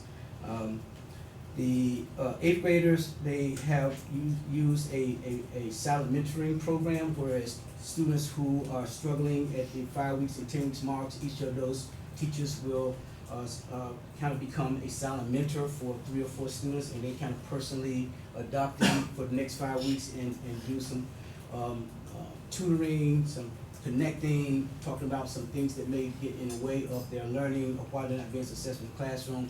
Also address some other issues around being targeted class, absenteeism that exists as well. So all these things, I think, were new steps in terms of trying to show that we care about students and also trying to look at ways to enhance the teaching and learning of them.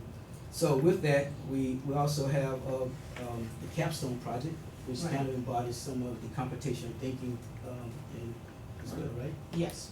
So computational thinking is something as a district that we've been working towards. Computational thinking is the bread and butter of computer scientists, but it's also widely applicable for solving many academic and non-academic problems.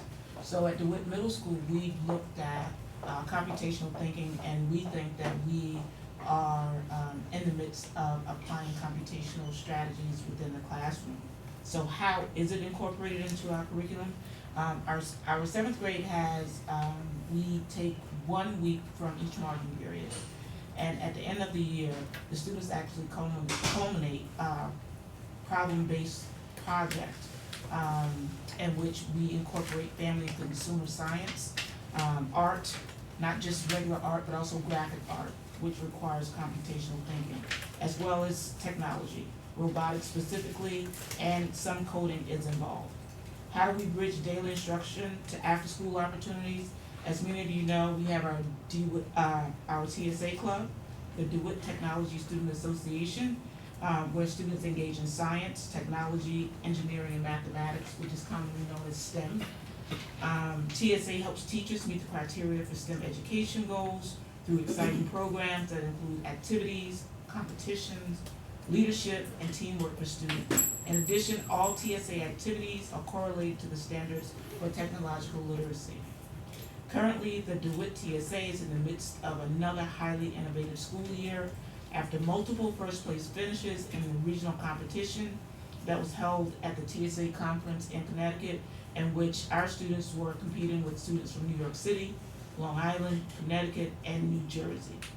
The skills attained from problem-based learning are embedded throughout our curriculum at DeWitt in ELA, mathematics, science, art, and social studies. Okay, next slide. So, as you already previously heard much of our conversation about the climate at DeWitt, I would like to just to say some things that we're doing. Some of the conversations in response to that is about the social emotional learning, some of the increased therapeutic needs of our student that comes through our doorway. I challenge my staff each year to say that the numbers are increasing exponentially, and we need to be paying more attention to that, which I think we have. As a result of that, we know that historically, education has thrived around the R. So the first R's are reading, writing, and arithmetic. And then in the 80s and early 90s, we went to relationships, relevance, and rigor. So taking that concept, we look at it in terms of, from Dr. Hollyworks, that helps to enhance what we did. Hence, our thinking and some of what we was moving toward was the R and R room. We kind of reduced that, but there are multiple R's. So we still stay in the concept of education using R to kind of define some of the things that we do. When I first took position at DeWitt Middle School, I had the support of the district and school board just to eliminate in-school suspensions. Even though ISS still kind of on the papers that we use, we like to look at in terms of what it means. ISS does not mean in-school suspensions, it means in-school supervision and in-school support. And we like to, hope the district can move toward, adopting those particular phrases and changing the mindset about that. Because we do know that words are powerful, and changing words also help us change mindsets. And so we like to do that. And so that's kind of background to where the R&R room developed, because we needed some place to go since we removed the in-school suspension rooms. So the office used to deal with that. We use a more of a restorative practice to deal with behaviors and distractions. As Dr. Hollis said, they're very subjective, meaning from one classroom to another about a student being disruptive or distracting. So what do we do with that?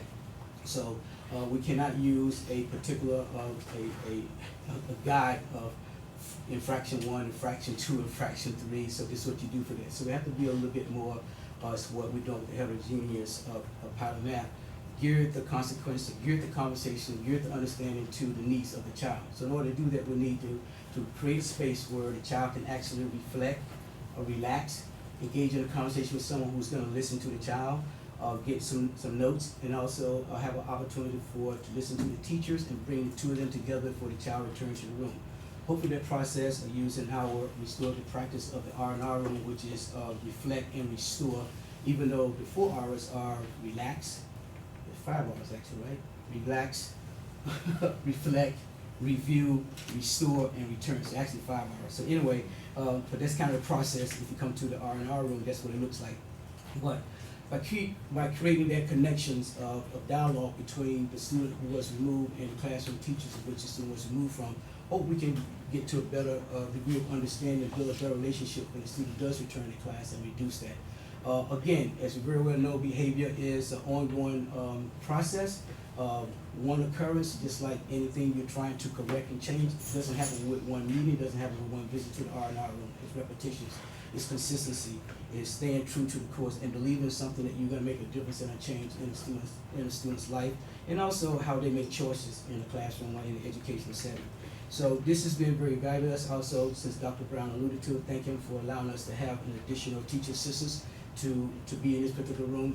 This teacher assistants, along with assigning roles and responsibility, came with the background in our former SEEPS program. She was also had de-escalation training, so she came with some skill set in terms of when students did go into the room to help them to digress a little bit, calm, and we used a meter that Mr. Harris was going to, like the mood meter or the emotion meter, and we also have emojis with smiley faces and angry faces and all kinds of faces they can point to. I'm feeling this way, I'm feeling that way, to help get a better understanding of where the student is, a better understanding of what the student is experiencing at that time, which lead us to do, as I said before, Dr. Hollywood, what's happening underneath the iceberg that led to this particular students make this particular choice, or that led to the disruptions or to the distraction in the classroom that was experienced or observed by the teacher. So this particular process, we're getting better at it. It's our first year in operation, so we have a lot of data to look back in terms of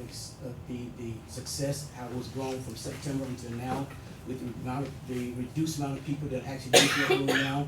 In addition to that, we have a mindful practice curriculum that was infused in our PE program, 15 minutes for our entire 6th grade class, once a week. Whereas they were trained and taught by a yoga instructor around how to be mindful about the process for an action. An action involves an emotion, a thought, and then an action. So usually every action is started with an emotion, so how our students could look at their emotions, think about what they want to act or how they're going to act on their emotions, but push the pause button before they actually act. So having this particular thought process will help eliminate some of the distracted behavior, some of the choices they're making that led to being removed from class. Again, this is something in progress. We feel as though that it was something that was needed. And then again, the district has invested, as you heard earlier, about the ruler program. So we are putting together a timeline and meeting with all our district representatives. We'll attend that meeting to put a plan, action plan in place for next year.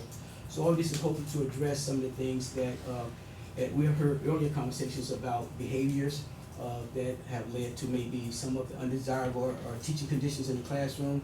But again, these are our students, and these are students who represent our future. So we have to be invested in terms of shaping them, giving them some tools so they can be successful. They're not bringing those tools in every day. So with that, we have as our mission statements, engage, educate, and empower. We have an empowering tool, which is our Student Voice Council.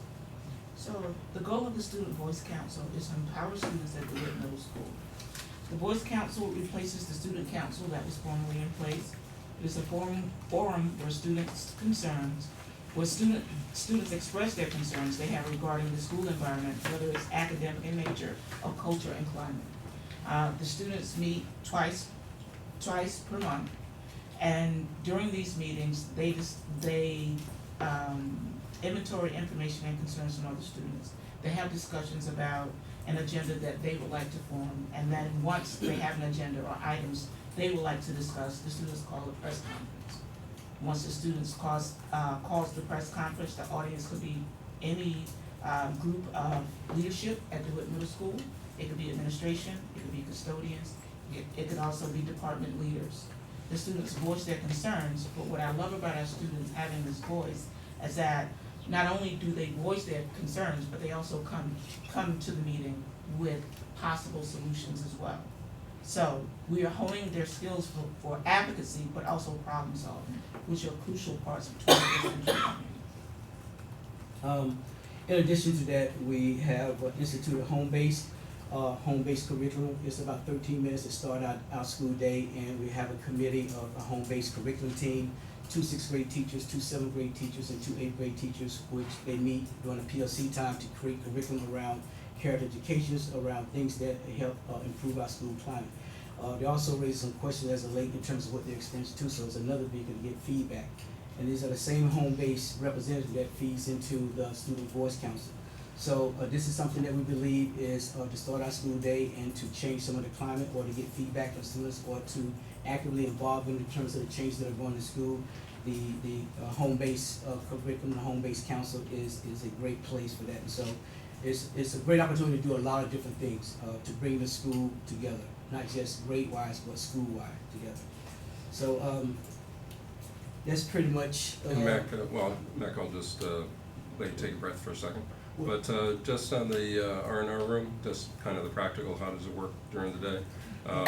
The student may go in for part of the day, the whole day, no, or? only for the period. Right, just for a period. And so we believe that, a student may be upset. If they need longer, then they would see their social worker or psychologist or the school council. But most experiences that we have when a student is disruptive or distracting in the classroom is for that particular class, that particular period, or something happened prior to that in that classroom. So we think one period, and so far one period has been the norm.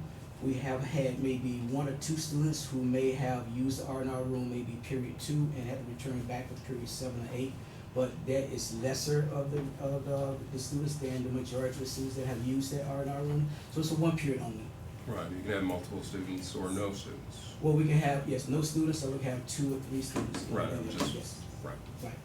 And then go Yeah, ahead. just on the R&R room, what is the student doing when they're in the, what does that experience look like for the student? So the first 3 minutes is kind of relaxed. So you breathe, no one says anything. There's a form that they fill out. We're trying to go online with that. After they becomes a little bit emotionally settled, from whatever the reason why they were sent there. And then there's a form that they fill out, and it's about what happened, it's about what needs were not met, so we try to spell out a few things to check off, what news witness, or certain information we try to get. And the person, after they will complete that, then the person in our room will review that with them. They may ask some additional questions to get more details about that. At that particular point, we look at in terms of what can you have done differently, okay? Who do you impact? One of the big questions comes to look at in terms of effective statements and effective questions, because usually an action is going to impact themselves, their own learner, or the learner of someone else in the classroom. So we get them to think about from an empathetic standpoint, what did I do and how did it impact other people? So they look at those two, answer those 2 questions. Then they look at in terms of, what can I do different going back in the classroom?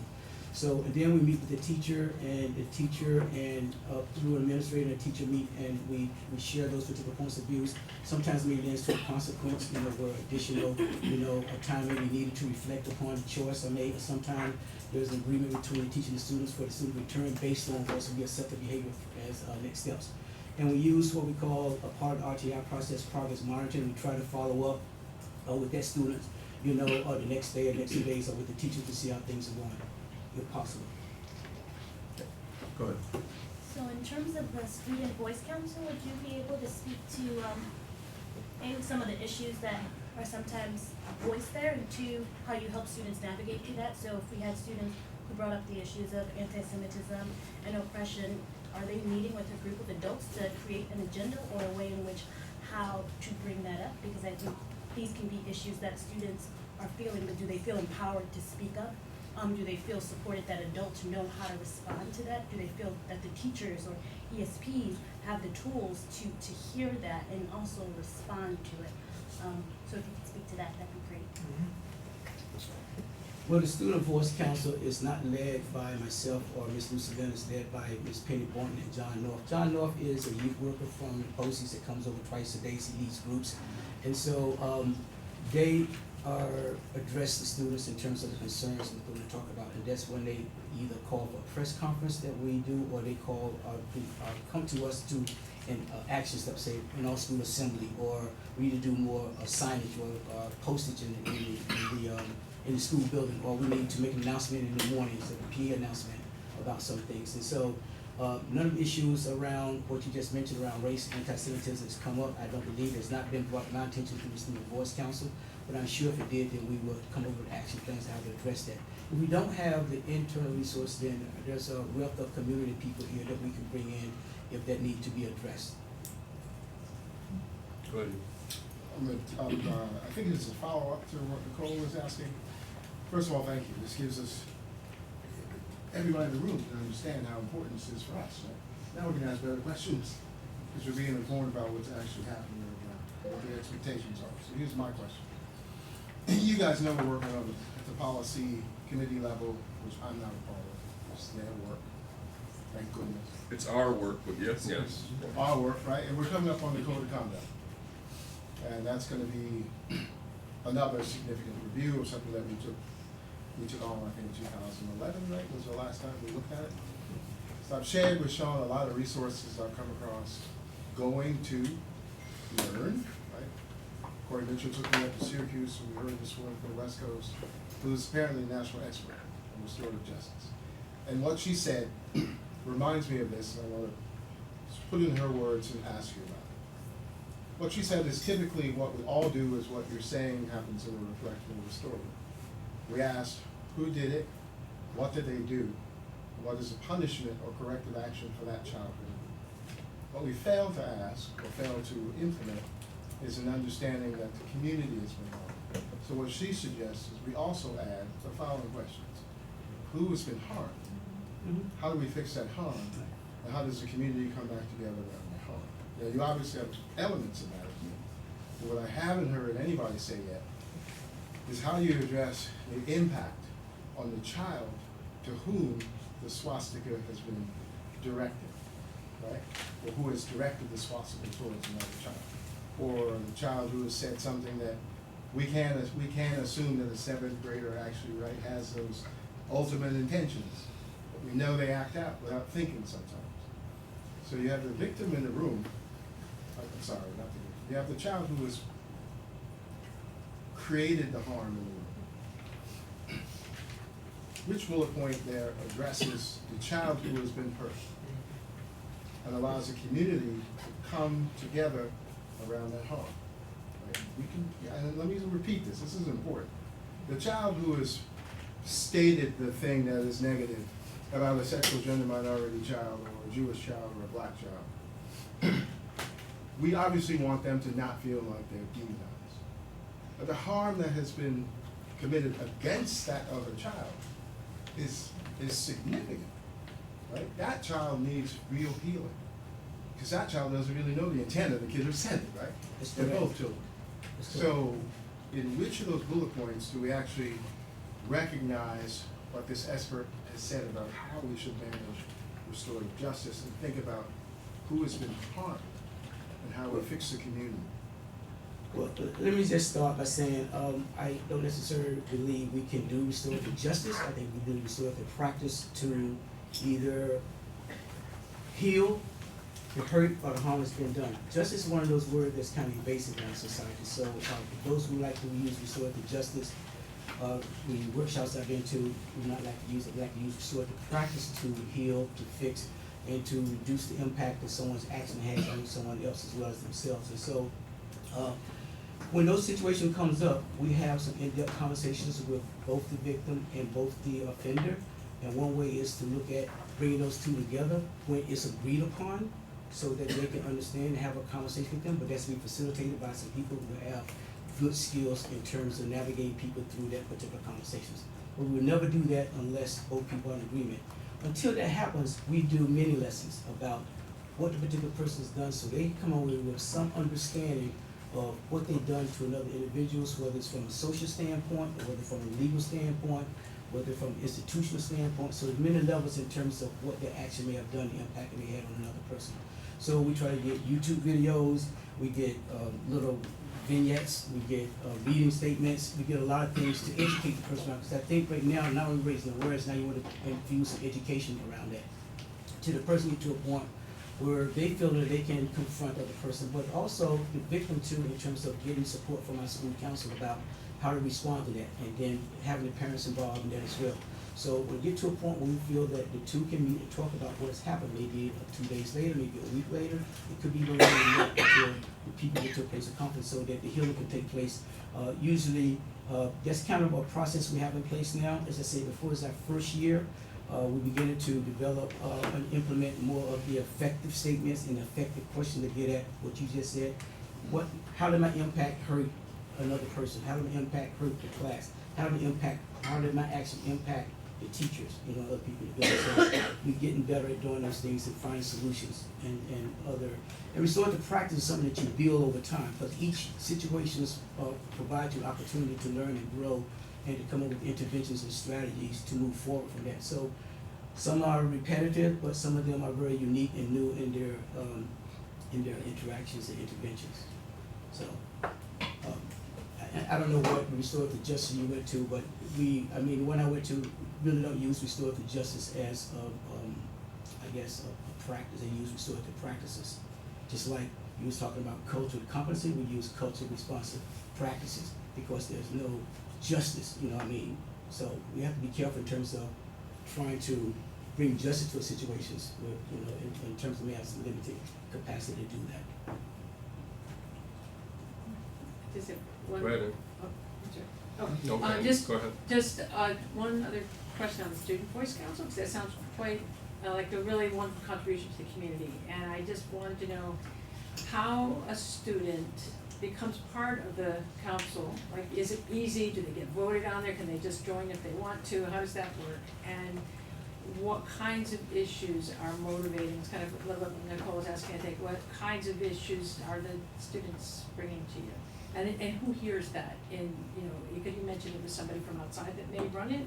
So how Yes. how does the loop get back to you? So maybe it's too many questions. I'm sorry. Okay, we have 18. Excuse me. No water here for presenters? What's the kind of? I'm out back. Oh my goodness. I'm all done. So it's, 9 o'clock at night, long day. That's okay, that's all right. That's how I'm treated. That's okay. We're interested, The Mac. impact. We're dialogue. Impact. We're talking about impact here, Mr. Harris.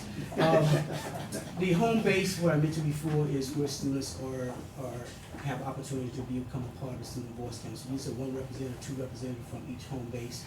Okay, and so I see. they can do it Gotcha. the Okay. 10 weeks intervals where they change another person, get opportunity for 10 weeks. They can do it 20 weeks or a whole year. Depends on how the home base kind of construct that. The way that issues are brought up is to Ms. Penny Boynton and Mr. John North. They meet twice a month, and we have 18 meetings once a week, every Tuesday. So they have members on 18 meetings. So anything, just like today, they talked about some things that the Student Voice was coming up with. So we discussed that. And 18 is composed of Ms. Lucinella, myself, thank you very much.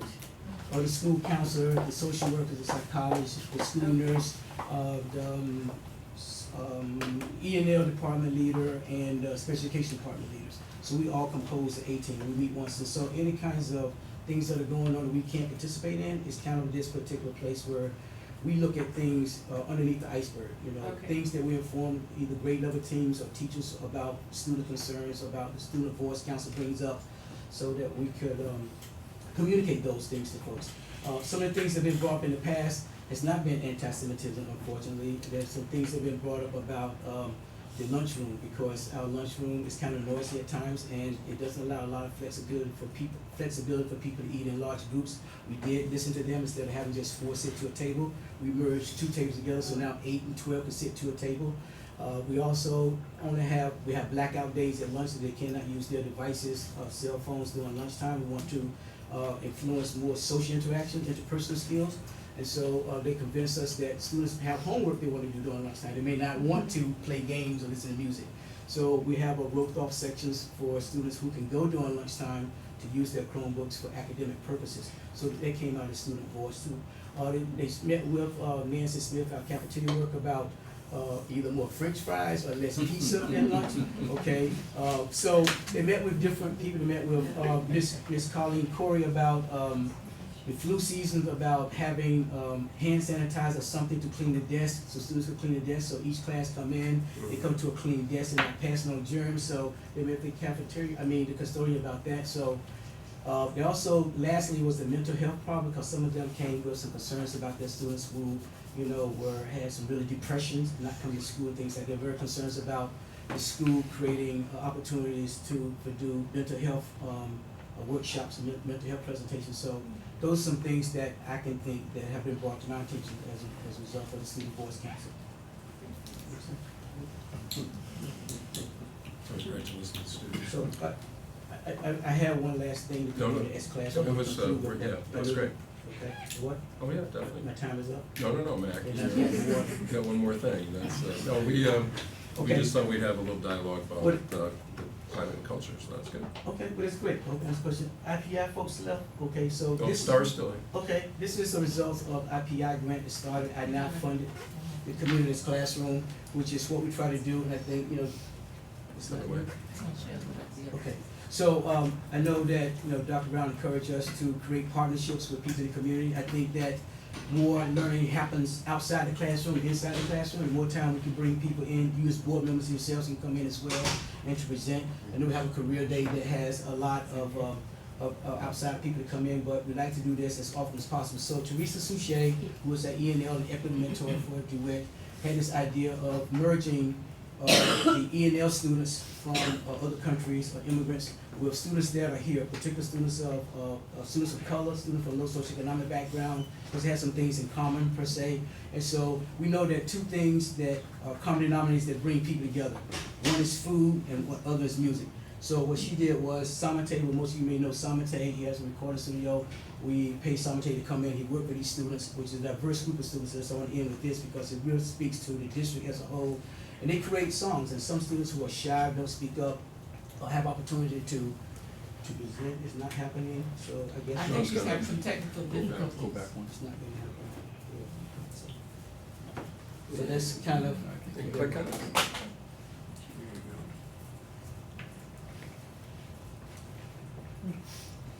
Double click. Old school. That's weird. You may have to get, you may have to minimize the PowerPoint to get to the video. Oh, yeah. Minimize. The technology superintendent thing? Oh, Do I hear about I'm that too old anymore? for it. Probably not. A long time ago. No, it's in the web browser. Go to Safari. Nope, when it's highlighted. Isn't there a kid around that can fix this? I mean, come on. This is. All right, here we go. Hold on. Look. It's long, Yeah, we only show us. Yeah, There you go. about 2 minutes, it's 6 minutes long, so 2 minutes to give you some idea of what the stuff.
but mom and dad are still in charge. Sometimes my siblings are annoying, but it can also be enjoying to have siblings everywhere and people who care. Try to be proud of your family and to live happily. Just like rice, you feel like you're small, like you. Okay, so that's a small glimpse, we can send it to you, you can, And watch it just on your don't leisure, come- but we just want you to see what a community coming together can do. Thank you. Full engagement, baby. Thank you, Matt. Thank you. Thanks for hanging in there, and. Yeah, thanks for the water. And, take that with you. Take that with you. Take it with you. So, we have more business to do. Do we need to take a break? Do we push through? Brad?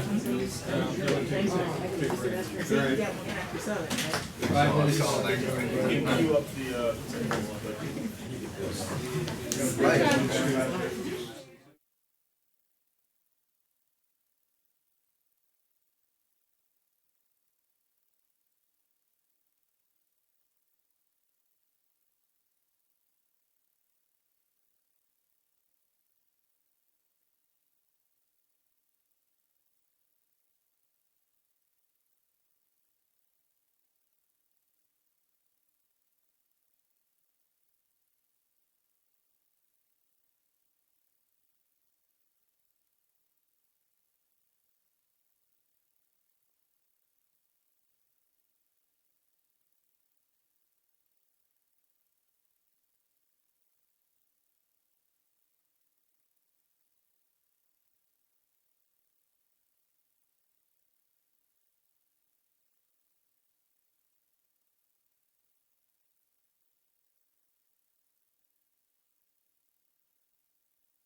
something. It's- Thank you.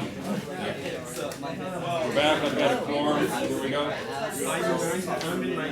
They have all, they sent you all the materials. So they'll vote. All right, everybody, we're gonna, get back to it. The BOCES administrative budget, correct? Which is on page 10 of the booklet they handed us. Very good.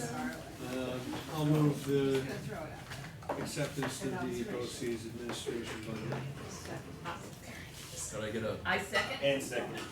Thank you. And, BOCES presented and we reviewed and we're good? Yep. And all in favor of the BOCES budget, that's, Nicole, Sean, Nicole, Sean, Rob, Pat, Ann, and Chris. Those opposed, those abstaining would be Brad. Eldred is out of the room at the moment, so, got it? Tricia, Yeah. we're good? All right. So we're on to the 2019-20 budget, correct? Now we gotta, Is that what I'm looking at? Gotta vote for the, board members for BOCES. Oh, is that separate? I thought it was the same. No, separate, Oh, jeez, all right. sorry. And I'm trying to find what page it's on. Candidate. One more act before. I didn't see it. There's like two of them, correct? Oh, it's back, 27, but, who is up? No, that's us, that's the component board. Where's their, where are the ones in the boards? There were 2 or 3. So anyway, We did see this somewhere, am I wrong about this? Right, we saw it at one point. yeah, but I'm trying, Yeah, no, I appreciate it, but I'm trying to remember where I saw it at. Is it right here, is it on page 4? It's got members. but that doesn't, Who said it says whose term is up, but it doesn't say who's nominated. Well, we've got Seth Peacock. But he's not up. No, yeah, he's He's not up. It's so it's the 6/30/19, It Kathy doesn't say Sauer, who they're- Hope Dan, Gloria, Danielle Chase, Yeah. and Douglas Ann Land. If it doesn't say who Would be the Peggy nominated. Parsons, what is that? Peggy That's who's Parsons. leading. Peggy Parsons, their secretary. Yep, we're gonna both We'll check find the emails resolution. just to see if maybe we have to.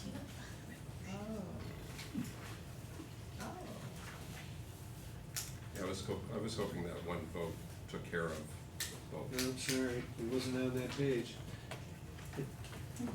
Used to be the one vote did Yeah. everything. When we used to gather at 7 o'clock on a Wednesday to take one vote, and Yeah, but they don't. we don't do that anymore. It wasn't another piece of paper, was it? We used to fight for one removal, about $50,000. I never did. I only came before Dr. Brown was here. Oh, lucky you. Search page first. Luck had nothing to do with this. I held off. So I have, there's resolution 2, election of board members to the Board of the Thank you. Cooperative Yeah, Educational thank you. We'll do it. Services. And Linda, be it resolved that the Ithaca City School District hereby casts its votes for the following candidates. Linda Paget for a 3-year term, Anne Marie, she's from Candor. Anne Marie Streeter for a 3-year term, she is from Dryden. Danielle Chase for a 3-year term, she would represent George Junior.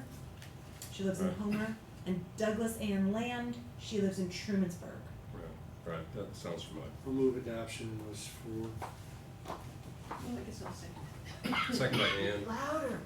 Oh, okay. All in favor? Is that everyone? Sean, yeah, so that is everyone, and Eldred is here. All right. Now, we're ready for the budget, correct? Yes, sir. For the fun part. Yes, sir.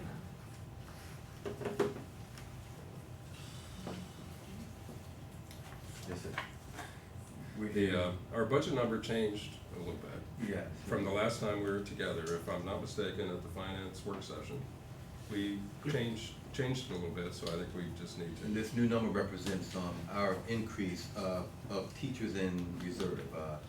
Traditionally and typically, we have 4 FTE in reserve teacher, for situations that we haven't anticipated.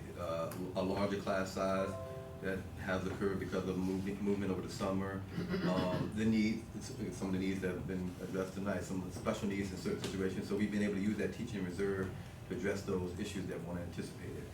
This year, in our initial budget recommendation, we had moved that number from 4 FTE to 1. And after further thinking and conversations, we are a bit hesitant to move forward with just 1. And we would like to increase that number back up to 4. In the most recent recommendation to the Board of Education. The gross number still was started with 131, right? Yes.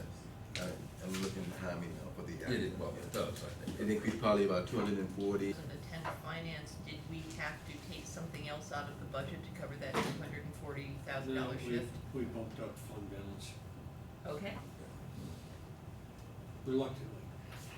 Right. of course, one always bumps up fund balance reluctantly.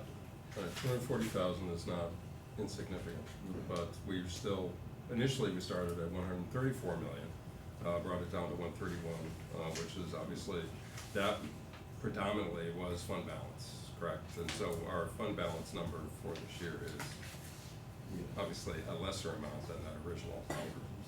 If you put up the revenue piece, That'll be you see the great. revenue page.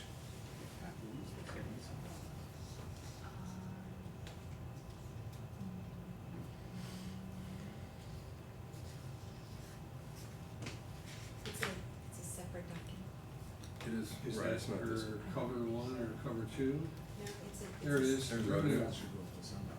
Right.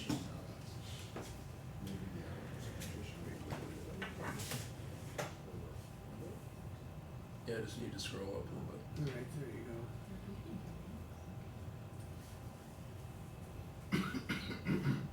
So the property tax levy goes up 3.02%, and that's the state cap Correct. for us. You'll see that foundation aid went up 2.25%, which was actually the most we've gotten in 3 years, as far as foundation aid. There we go. Our old eyes, thank you, Doctor. Thank you, Nicole. Thank you, Nicole. Thank you, Nicole. Thank you. Sure, what's the point in? Overall state aid, you see 1.12%, so Right. in spite of anything you read in the newspaper about 3.5 or 3.75 from the governor, that went to somebody else, didn't go to us. And we just scroll down to total revenues. Because we need to see that number. That is the number we will be, well, not, Yeah. this is, we're It'll be starting on to the get. ballot. Right. Right, it has to be balanced per state law. The revenue that you show must balance with the expenditures that you show Gotta in the go down budget. a couple more projected. lines, Tricia. We're Can you gonna, remind that's where us- we see the fund balances, et cetera. Amanda, can you remind, Brad, can you remind us what our pilots are again? Payment in lieu of taxes, those are properties that have been granted abatements by the Industrial Development Authority. And we have to account for those separately from property tax, they are property taxes. Right. but We account for them separately, and they're excluded from the growth factor in our cap calculation. What are the, The well, equity that was a great projects. explanation, because we all need it, and the public needs to know, but what are the big ones in that? What are the big pilots we have now? That I can't remember. Well, City Center. Well, they're not paying anything yet. I mean, that's a big one, but it isn't paying anything Okay. yet. City Center will be, what's the other project on the Commons that will be eventually, but Harold- they've each Harold Square. applied for a year's deferment from what was previously agreed to, so we're not gonna see anything from them for a while. Well, this is our revenue from our pilots. This is That's the our- revenue from the pilots. So you've still got buildings up on Brown Road that are on pilots. BJ's. We have, would you like me to keep the BJ's. list? Just a few. Just a few, top. Red Yeah. Rock, Cuba Green, there's a second one, there's a couple of those, Mecklenburg Solar, there's one on Albany Street, Therm has one, Arrowhead, Dairy One Cooperative on Warren Road. Arrowhead is BJ's. Okay, That's all I need, I've seen the Okay, press. Circle release, Apartments. What the big ones were. Right. Very good. Ithaca College's Circle Apartments. Yeah. Right. Maplewood is not on a pilot, you know, all that Maplewood development's not a pilot. Maplewood should be a full taxpayer Of the improvement to that property. for next year. They were not, it's based on where you were on June 1.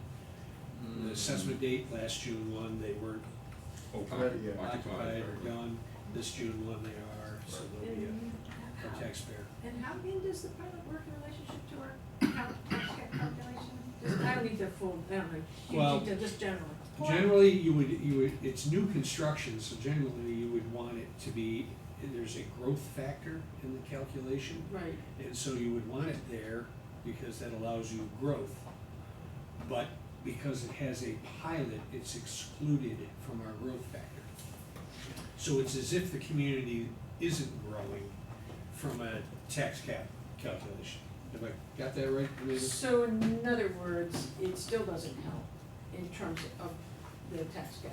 It's still- Immediately. Not- We're still restricted. Yeah, We're still. yeah, it doesn't, yeah, I mean, in theory, if none of those had pilots, we would have, over the last few years, have seen greater growth by the state's calculation, and that would have allowed us a slightly higher tax cap, another 5/100ths or something, each year or something like that. I mean, it doesn't change things dramatically, but as you know, these things all compound. Right. And so, They that can, kind they of can last a change. number of years, you know, Yeah. 15 years. Oh, yeah, some of these pilots are longer term. I think the city centers is like a 10-year, I think. Right. And Amanda or Brad, our PIFs, what are the difference between our PIFs and our pilots? We've got one PIF, and Yes, that's the BJ's, That's and correct. they're paying a full tax, BJ's pays a full tax to the IDA, who sends some of it to us as a pilot, and some of it to pay the debt service on those lovely senior apartments. That line the road. That line next- the road there. You've They're interesting, they blend into the scenery quite well. I mean, They you blend so you well, wouldn't you- know they were you don't even there. know You wouldn't know they were there. I tried to ask you, Amanda. That's the only one. That's right. That's the only one. And, you know, and the purpose for the PIF is never going forward. Right. So, Amanda, our number, we've gone through the expenses quite a bit, and we've talked, I've mentioned several times that this is the first budget that we will be spending. The community will be supporting $100 million in salaries and benefits for all our employees, right? That's correct. It's the first time we're over that $100 million annual mark. Within that, Amanda, our assumptions on contracts that are being negotiated, we have 5 bargaining groups. Yep, so, right, we're, right now, we just finished up substitutes, we're in with the paraprofessional group, the ESPI, or SB, we're in with ITA, which is our largest group. We are entering into negotiations with IKDA, which is Ithaca's principals and directors. Right. And then next year we'll enter with Employees Association. Right, and so within this budget are assumptions on what those contracts that have or have not yet been negotiated, but within this budget is Made some assumptions about what we expect to be raising salaries and the And any other benefits that go related, along with that. related benefits, that Correct. was the word I was coming at. Right. So that's in there, right? Correct. Okay, right. And I feel, I must say that we have taken an aggressive compensation strategy. As I've said in other public meetings, we're looking to increase significantly in the range of 4% each year over the next 6 years. So as we hear conversations about our staffing needs, there will be a new normal, but we have not cut. We're allocating resources to meet the needs of our young people, while at the same time significantly increasing conversation packages, while at the same time maintaining a budget that's within the cap. So I'm employing my fellow community members as I'm living and growing in this community as well to tune into these hard conversations as we are here at 9:30, and folks have left the room as they begged us for additional staffing and budget reallocations. And as we talk about how we're going to allocate $130 million, no one's here. So I hope folks are watching, because this is the hard and important conversation that is coupled with the one that we heard about earlier today. It's a milestone. You need to get some $100 million companies. That would be a bad Don't one. tempt them. That's not a good look. But we've talked, well, this is our budget evening, but we talked about, this is a people business, and that is where the majority of this budget goes, is to the people that live in the community or near the community. Not all live within the district, but they certainly live within the area. Go ahead. Well, I feel compelled that we should ask the questions that come our way as well, and so this is either to Amanda or to Dr. Brown. In terms of people are seeing that there may have been cuts, as the language that came my way, to ESPs, particularly in our special education line.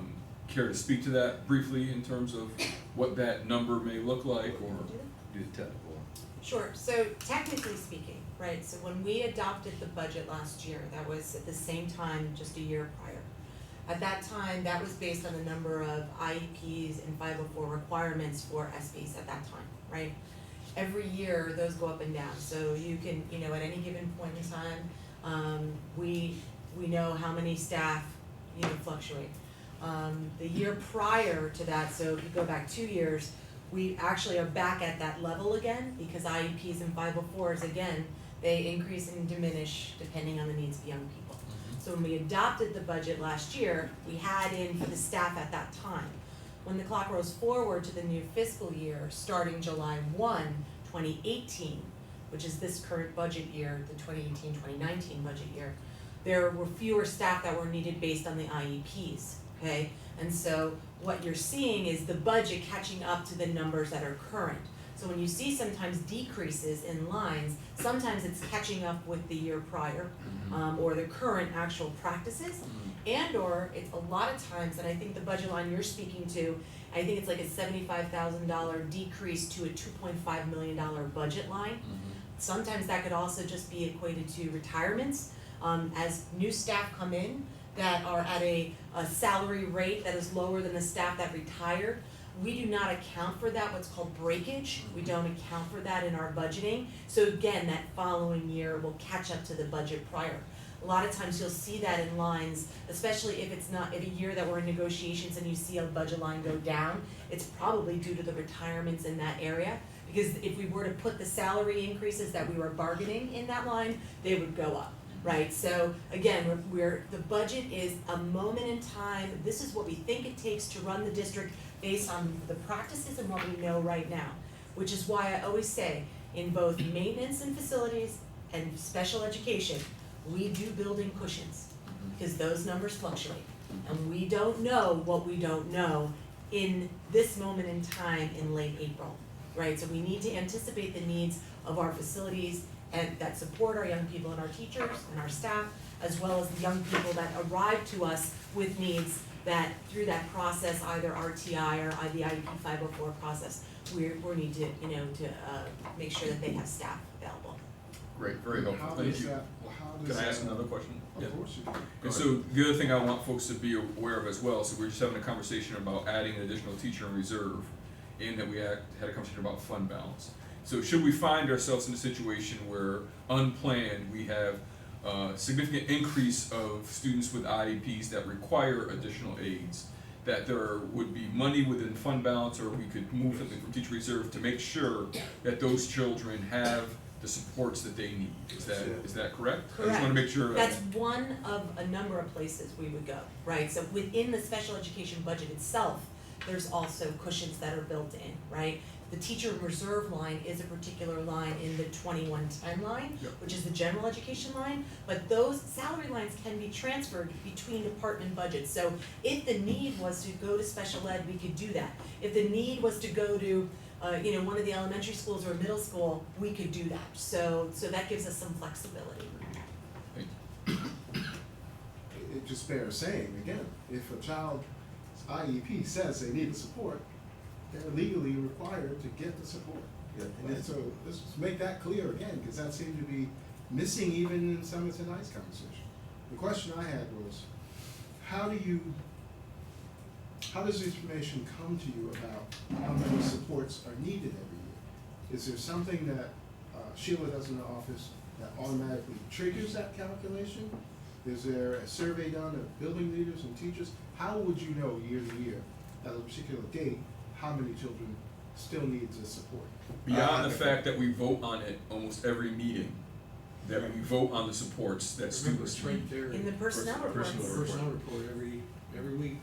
Every single Recommendation, And, for special Well, education. that's. yeah, we have that's- rather that's- complex hold on, data. One second, Okay. that implies that somehow I'm supposed to keep track of that. No, Everywhere from no, every we're saying, basis, right? we're saying that document. that information, that data is available, is what I'm saying. And, okay, I don't remember that sheet having full numbers of FTEs across the district, that's what I'm asking. How do we aggregate that information? So yeah, that's what On an annual we basis. have some complex information management systems that have that number, so we can bring that number to the board, and I used it tonight. Well, when at I the was able I to was say gonna that say, number. at the finance committee meeting last, Yeah.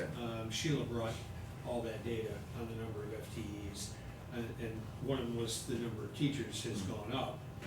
That's right, I do And, remember and there's Sheila. been some I do remember Sheila fluctuation bringing it, yes. in ESPs, but that's been true every year I've been here, there's been fluctuation up and down based on classifications. I mean, at one time, we were as high as what, 16.5% of the children were Right. classified. Right. It dropped down Higher than into that. the high 12%. It's now, I can't remember what it was. Move back up, so. Yeah, a bit. Yeah, so we've seen fluctuation over time. In other words, you have that number before we put it in this annual budget. Oh, Yeah, but Right, but it's beyond special education too. I mean, this board, this is my 10th budget now, and you've always given us the flexibility to allocate resources to meet any young person's Right, need. 504s. Yeah, we've met the needs, an additional assistant principal, or a social worker, or a teacher to lower class size. We have done that using fund balances after the fact. So this notion of us cutting to not meet the needs of young people is just absurd, because we actually, every year, we've increased our FTE to meet the needs of learners. Now, where we struggled as an organization is, once we increase the need to meet the needs of a young person or a school, we fail to then go back and remove those supports when that need isn't there anymore. And that, everything from an administrator to a teacher assistant. And a teacher assistant may be assigned to a student as part of an IEP, and when that IEP changes, traditionally in this school district, in this community, that person has stayed on staff. And we have not made that reduction. So we are shifting our practices to become more aligned, quite frankly, to meet the needs of our tax cap environment as well, to shift from that, and that's some of what we're hearing and feeling. Would you be able to follow up or clarify by what you mean when a student no longer has this specific IEP? Does that mean that essentially they're growing out of this? Because I think that is a question I that think some parents have. Yeah, many young people, when receiving an IEP, the conversation at the table is, we hope to declassify at some point. And, our organization, because we have outstanding special education professionals, have been able to declassify, particularly preschool. We have, the most identifications are coming from 4-year-olds to 5-year-olds, that transition. And we definitely don't want them to keep an IEP throughout their K-12 experience. So as we declassify, and there are 4-year-olds who are assigned a 1-to-1 aid. Now, that person should not stay with that young person, and some of the comments were made tonight, throughout their academic careers here. And when we declassify, what we've done as an organization is we have not reduced that staffing. They've just stayed on as an additional support. Or if they change school, from Yeah. elementary school to Yeah. middle school, Yeah. we've kept the. And it is also not true, it needs to be said publicly, not every child who has an IEP has a one-to-one aid. Correct. Right, so Right. that, I think there's miscommunication about that also. People seem to equate the two, and that's just not the case. One of the conversations I was having with someone as well about our classification rate, just in general, was to have dialogues about how it is difficult for some parents and caregivers to have their children classified to be able to have support. With that being said, some of our data historically has been skewed. Particular genders, particular racial or ethnic groups, particular socioeconomic classes have been classified at different rates. And so one of the things that I've been asking for us to do over the past 10 years is to be very intentional about our classifications, to make sure that you know, if we're talking about students who have learning differences, that is not dependent upon one's ethnicity, right, one's gender, one's socioeconomic status. But yet some of our classifications have pointed in that direction. So I think we've done an excellent job as a district of having some tough conversations about what does that mean and who we're classifying. Now, if a child needs more supports, let's make that happen without question. But if we're simply classifying because you are within a particular group or ethnicity, then that's something we should continue to challenge. I have to say, in our early childhood group, we've learned a tremendous amount about the intentionality with which those folks get around a CSC table and advocate for what the child needs. Right. Not what the parents want, not what a teacher necessarily even wants for a kid just because he's brown, not what a middle class parent wants because they want more time on the test for their kid, right? Right. And those have been some very, very difficult conversations. I'll move adoption of a $131,954,987 budget for tonight and for presentation to voters. Second. Second by Alden. And with all that work, and we're coming up with a new number, we still end in a 7. I'm sorry, 7 is a good number. Okay, I'll go with it.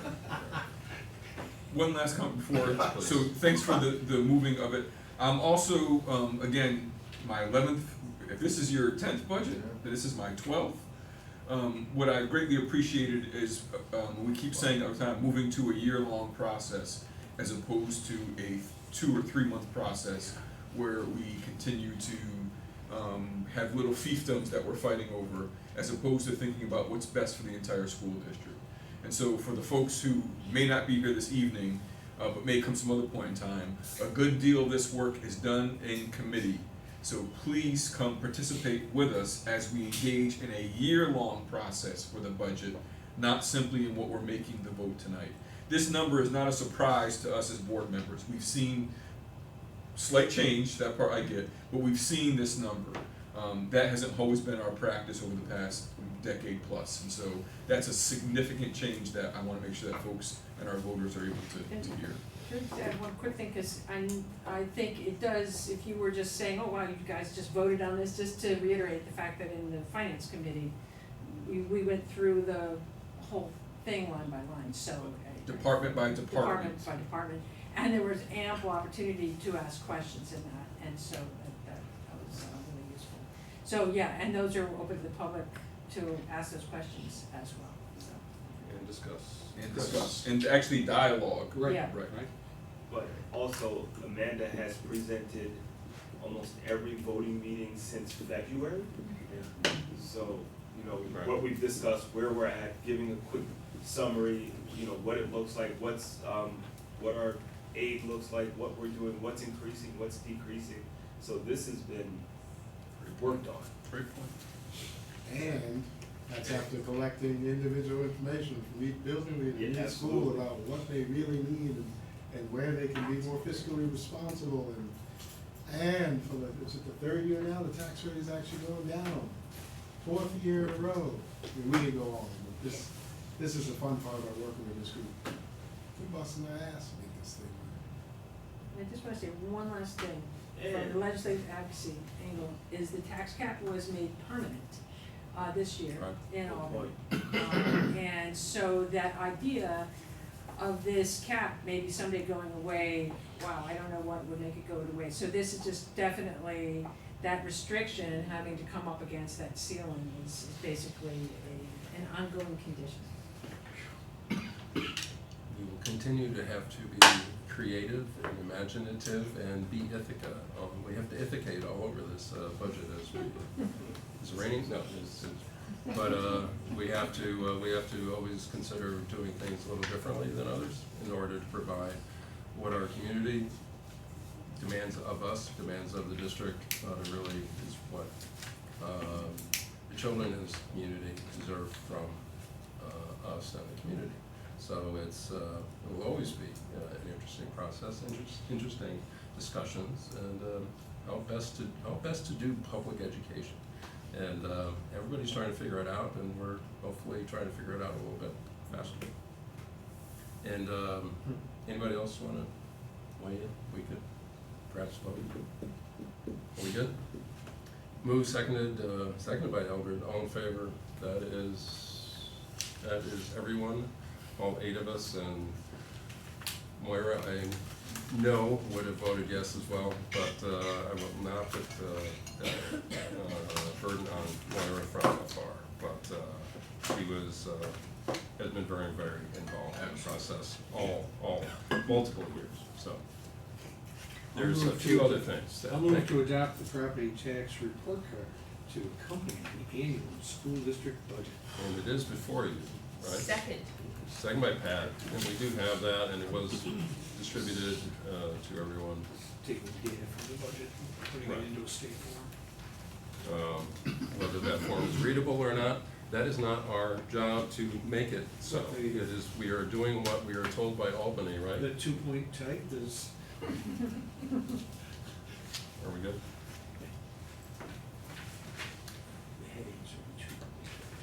That's right. Are we good with it? So, yeah. Any questions or other? It was second, right? Was it? Yeah. Okay, yeah. All in favor? Perfunctory. Thank you all, and there is the supplemental item added, and that is on deck for right now, correct? I'll move the supplemental personnel report dated today. I'll second. Second by Pat.